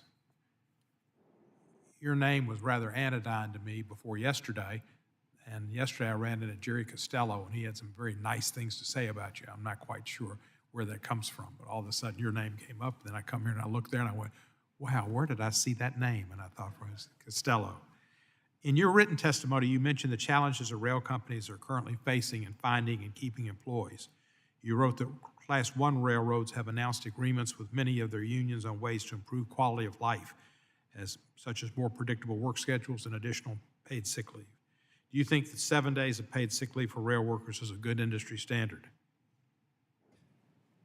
Well, when the bargaining agreement was reached last fall and the sick leave discussion was left unresolved, at that time I said that sick leave matters were best left between railroads and their unions, and I was confident that the matter would be taken up locally between each railroad and their unions. I'm very pleased to announce that every Class 1 has reached a sick leave agreement with the majority of its unions, and those are not all a monolith. Different agreements have different shapes and sizes, but I'm pleased that we've followed through on that commitment. Related to that, there were provisions in the agreement that would require the operating crafts, the folks out on the rail line, to work with the railroads to develop a model that creates a more scheduled work environment. It's not unreasonable for an engineer to want to have a better understanding of when they're going to work, when they're going to be home. And I'm very pleased that while those are more complex negotiations, one of our railroads just announced an agreement with SMART-TD just about a week ago that they had reached just such an agreement, and that should be a model moving forward. There's a lot of progress being made there. I'm sure folks would like to see it moving more quickly, but I'm personally very pleased and gratified that we're seeing this progress done in the bargaining process. So most of the angst that we had last fall is been relieved, I presume, now. Everybody's kind of agreed to 7 days. Everybody's agreed to 7 days, all the railroads and their unions. I don't know, in some way, shape, or form, everybody's gotten an agreement. So, every union has at least an agreement with one Class 1 except one union, which there hasn't been any progress yet, but hopefully we'll get there. Thank you, sir. Absolutely. Mr. Reagan, is it Reagan or Regan? It's Regan. Regan, I'm sorry. We've heard from freight railroads that are committed to growing their workforce. Norfolk Southern CEO said in a recent interview that his company is on a hiring spree. What are some of the ways railroads could improve their recruitment, training, and retention of workers? Well, thank you for the question. I think the retainment is another key factor here because if you look at the actual active employment levels, they haven't increased the way that we would like to see. And I think, Ian and I agree that we want to see the workforce growing. We want to see the industry growing. And so I think these local agreements that are being made are important steps to ensuring that when people get on the job, when they're hired on, that they're going to want to stick with it and make this their career. So I do applaud them for proactively reaching out to unions and trying to find agreements on these. And this last union that hadn't agreed yet, I know that they're talking. I would like to see an agreement there. I'd like to see some of their specific needs met by the railroads. Again, I represent 13 different unions. And that's all different crafts and classes on the railroads, and they do different jobs and have different responsibilities. So I recognize that a lot of these things, when it comes to attendance or sick leave or other policies, are indeed best left to local bargaining so we can address the needs of that workforce. I think where there was a lot of frustration in the last national round was that those specific work-life balance complaints weren't being addressed at that level. And it's kind of forced all of those questions to the national bargaining so that when we should be talking about wages and benefits and economics on national bargaining, instead we had a lot of other stuff that was being thrown in there and actually made their negotiations quite difficult. Thank you, sir, and I yield back the balance of my time. Thank you, sir. Mr. Burleson, you have 5 minutes. Thank you, Mr. Chairman. Mr. Scribner, most industries are benefiting because of automation and finding ways to cut costs, improve efficiency, reduce time through automation. How could this possibly benefit the freight system, the rail system? Well, thank you for the question. I think, with railroads in the United States, it's different abroad because we have vertically integrated railroads that own the infrastructure and operate over those lines. It's not separate, and that's sort of the truck comparison that I made in my opening statement. They're not also covering infrastructure there, whereas in the U.S., the freight railroads are. That's infrastructure and operations over the infrastructure. So I think you can see benefits on both the infrastructure side, but also with automated track inspection, but also further in the future, automation of train operations as well. So automation technology can benefit inspection. ATI is one example, but the use of emerging aviation technologies, drones in bridge inspections and things like that, keeping people out of harm's way, reducing costs, all the benefits of automation that we see in other domains and other industries. So do you see that if with the advent of automation, the advent of more things that are available, some of the proposals that are being suggested are requiring more people to be on the train?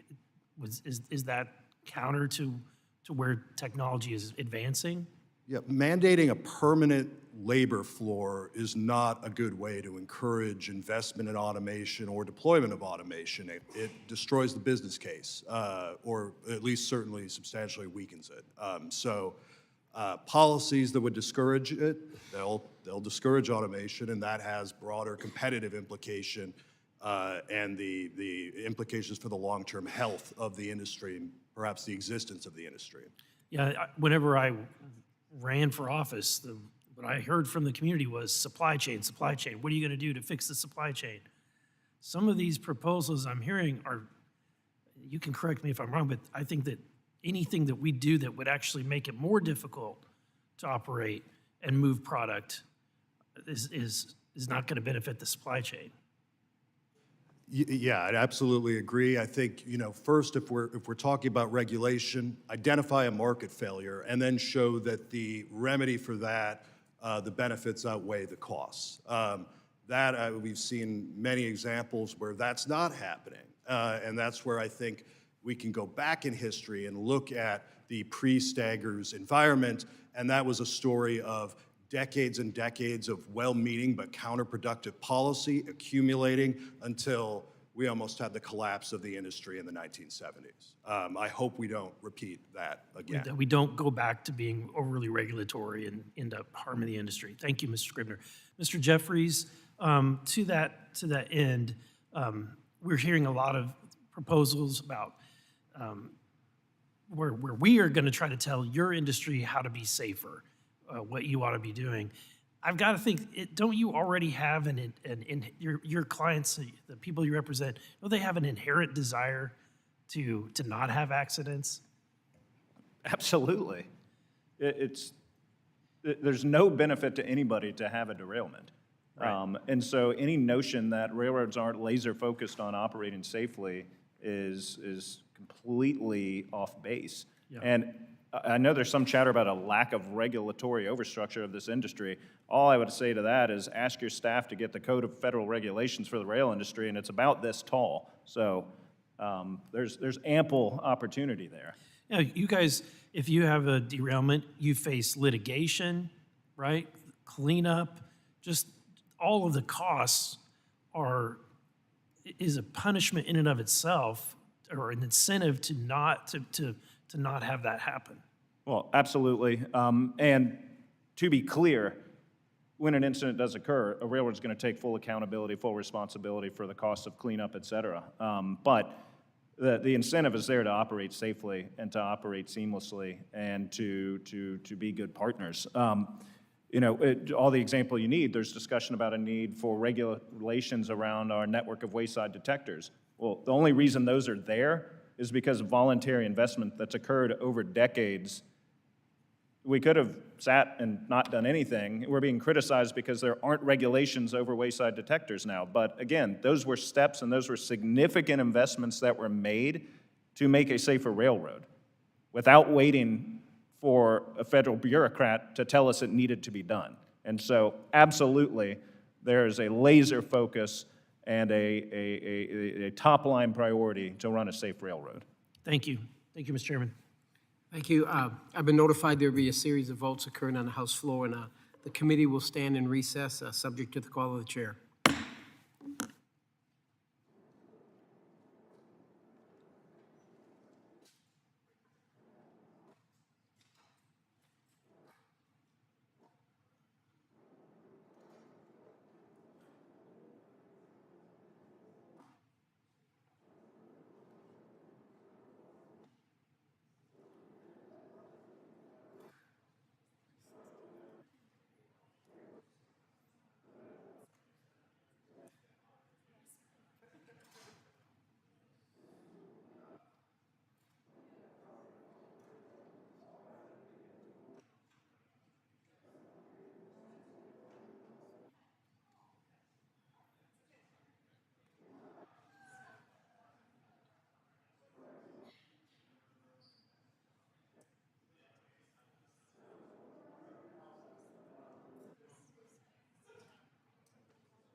go first.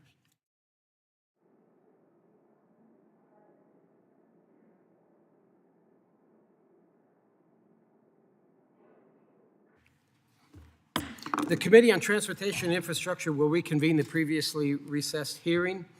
I now yield 5 minutes to Ms. Titus for questioning. Well, thank you very much, Mr. Chairman, and thank you for letting me sit in on this hearing. I was on the Rail Subcommittee, so I have a real interest in this.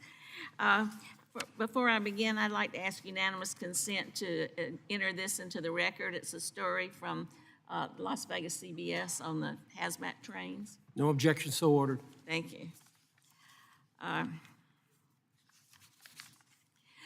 Mr. Jeffries, when we were together last time, I think during a hearing last year, I expressed some concerns for the potential for environmental catastrophe over long trains.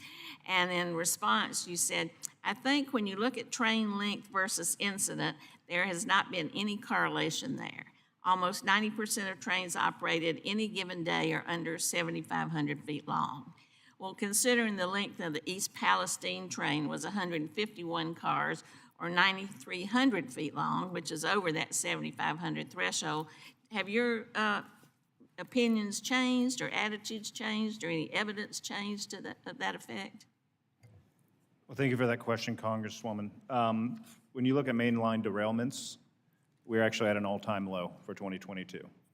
And I know that the NTSB has indicated that train length was not a factor in that incident. That doesn't mean that there aren't other factors at play, and that's why the investigation's occurring. And while we're proud of our safety record, we still have accidents, and accidents can have major impacts on communities. And we've got to further improve because even one accident can have a devastating impact. And so we've got to learn, apply lessons learned, and continue to improve. Okay, well, I appreciate that because, like you say, even one accident is too many. And if 10% of the trains are over that length, that could lead to potentially more accidents. So thank you for that. But speaking of accidents and environmental concerns and lack of transparency, I wanted to ask you about how you notify state and local governments if a train is carrying some considered hazardous material. So there's really two different methods that we employ. One is a notification coordination with state fusion centers or the state security organizations that really gives a forecast of these are the types of products that are moving through your state. Here's who to contact. We also, at the responder level, have developed a mobile application that allows a first responder to put in a car number for a car on any train that will provide the entire consist of the train, if hazmat is on the train, if there is hazmat, how to respond to it and who to contact. And so we've taken a multi-pronged approach there, and we're always looking to maximize availability. We want to make sure first responders are prepared and have the information they need and the equipment they need. Because as rare as an incident is, they do occur, and we want to make sure folks are prepared to mitigate the impacts. Well, thank you. The Fusion Center in Las Vegas is in my district. Those train lines go right down the strip, right behind the strip, right through the heart of town. But I hear from Las Vegas that maybe you're notifying the state, and they have a person at the Fusion Center, but they don't seem to be getting that information. How can we improve that? Well, that's something that I would love to sit down and talk more with your office about because we want to make sure the right people are getting it. And while there are certain limitations, those involved in response, emergency response and security, those are the right folks and they need to have that information because they're going to be in the middle of any sort of response. So we want to make sure the right people have that, and if they're not getting it, let's work and make sure that's going to occur. Thank you. One more question along those lines. Do you give that information to them if it's just one car, or does it have to have the 20 cars to qualify for the hazardous train status? Well, on the real-time information, that's the consist and contents of any cars moving through. On the pre-notification, it is more of these are the types of products that move through, and here are the general volumes of such that are moving through. And I'd, again, be happy to sit down and make sure that the right folks in your state are getting that info because they need it. It's important if anything ever happens. We don't want it to, and we certainly work to make sure it doesn't, but if something did happen, we want to make sure that the right folks are ready and prepared. I appreciate that, because like I said, it does go right through town. And I know this isn't directly related, and when you talk about transporting nuclear waste, a whole bunch of other agencies are engaged in that. But I have concerns about this because, you know, we've been fighting Yucca Mountain for decades, and it's never over till it's over. And that, if that should be transported by rail as well as by truck, that's going right through Las Vegas, right through the heart of District 1, and we just want to be sure everything's being done to keep that transport as safe as possible, whatever kind of hazardous material. 100% agree with you on that, and rail is by far the safest way to move that, and so we want to maximize all safety precautions regarding things along those lines. 100% agree. Well, let's work together on that to be sure our folks are notified. Thank you so much, and thank you, Mr. Chairman. Yeah, Ms. Titus Yields, I now recognize Mr. Molinaro for 5 minutes. Thank you, Mr. Chairman, and thank you all for your testimony today. I know that some of this has been covered, and I want to just return to a couple items. I come from a part of New York where rail has been significantly important to the conversation Mr. Jeffries was having. I would say that our emergency responders coordinate response pretty well, and the communication is good. Certainly always opportunity to build on that, but in particular, in my corner of New York, short line railroads are really vital and have a very significant presence. Mr. Baker, in your testimony, you speak a little bit about the cause of short line derailments having more to do with bad, worn out, or insufficient infrastructure tracks in particular. I know that we've discussed the CRISI grant program. I want to just return there.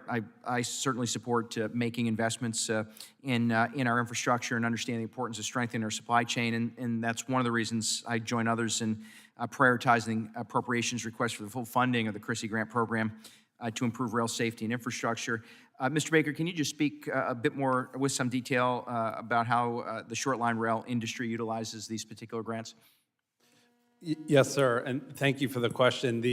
One of the interesting things with short lines and Class 1s, short lines have plenty of derailments, far more than we would like, and actually at a slightly higher rate than the Class 1s, but they tend to be very different. They have different causes. Typically, we run our trains much slower, so there's also sort of, you know, they tend to make the news less. But as you noted, the cause tends to be track, right? And it's basically because it's extraordinarily expensive to maintain and upgrade rail track, and short lines don't have enough money all the time. And so the CRISI grant program has been extraordinarily useful in doing that.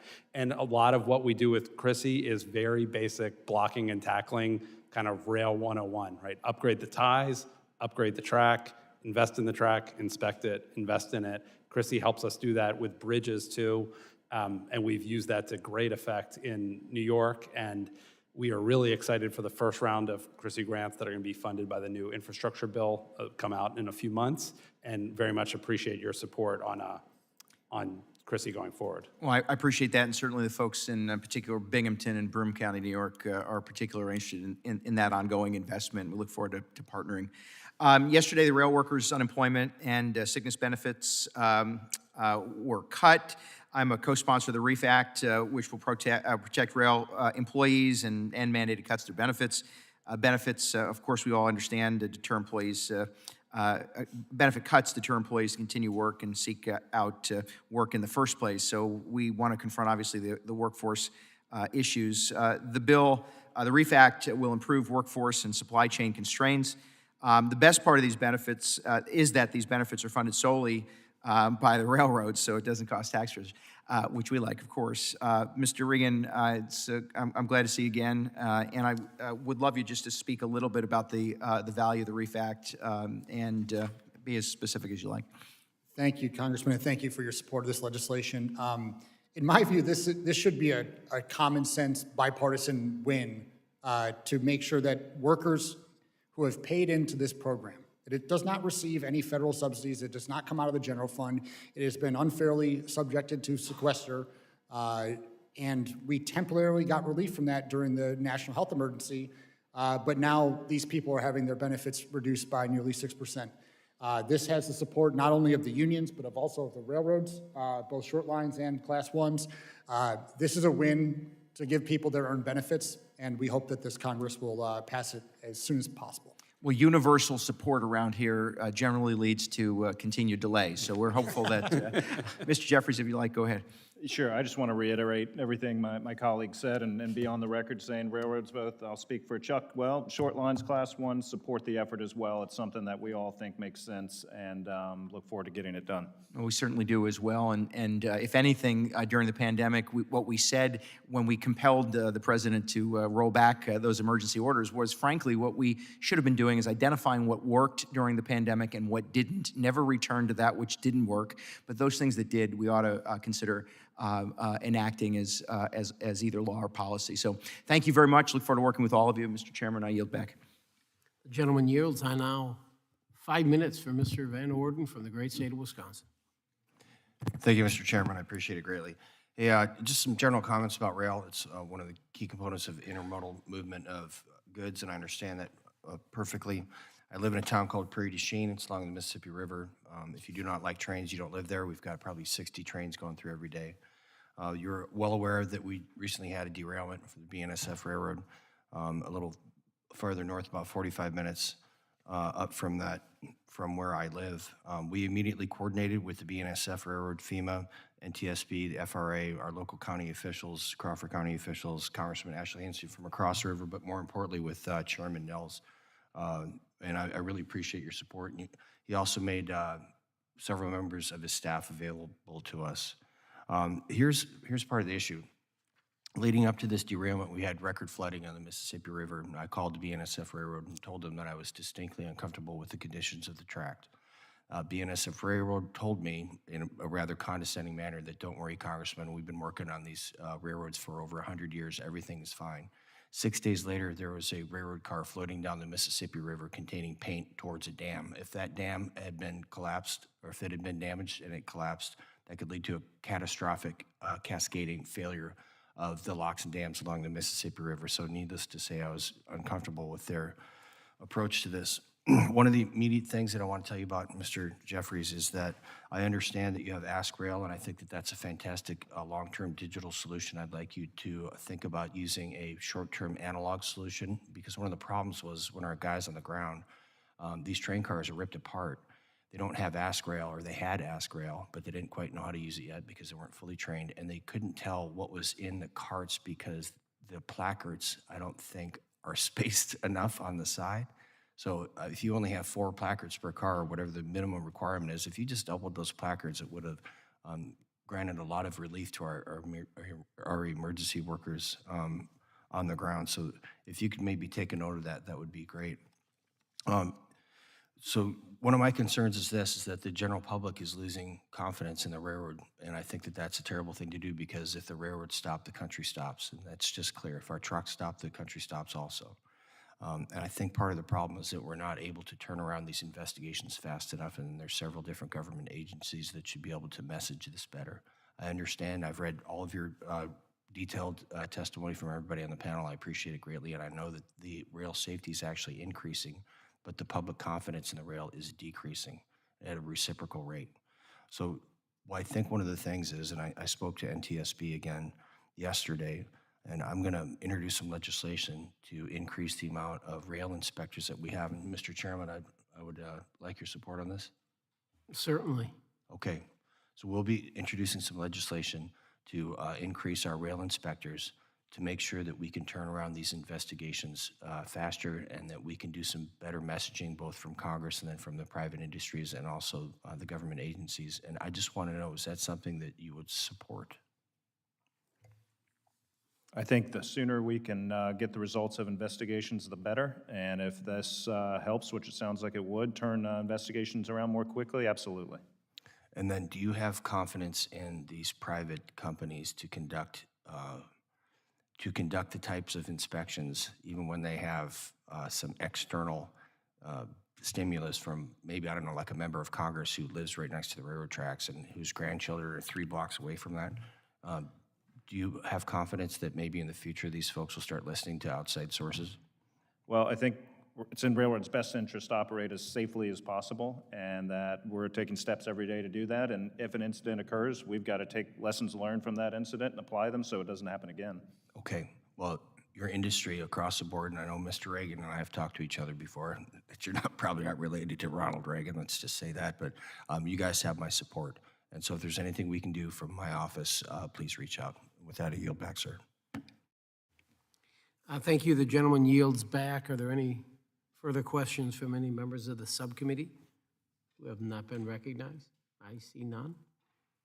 Seeing none, that concludes our hearing for today. Listen, I'd like to thank all of you for being here. I know that we had to take that break. I appreciate your patience, but I believe that this is a step in the right direction. I thought this was a very fruitful, beneficial hearing, and hopefully we'll have another one one day again soon. With that, we're adjourned.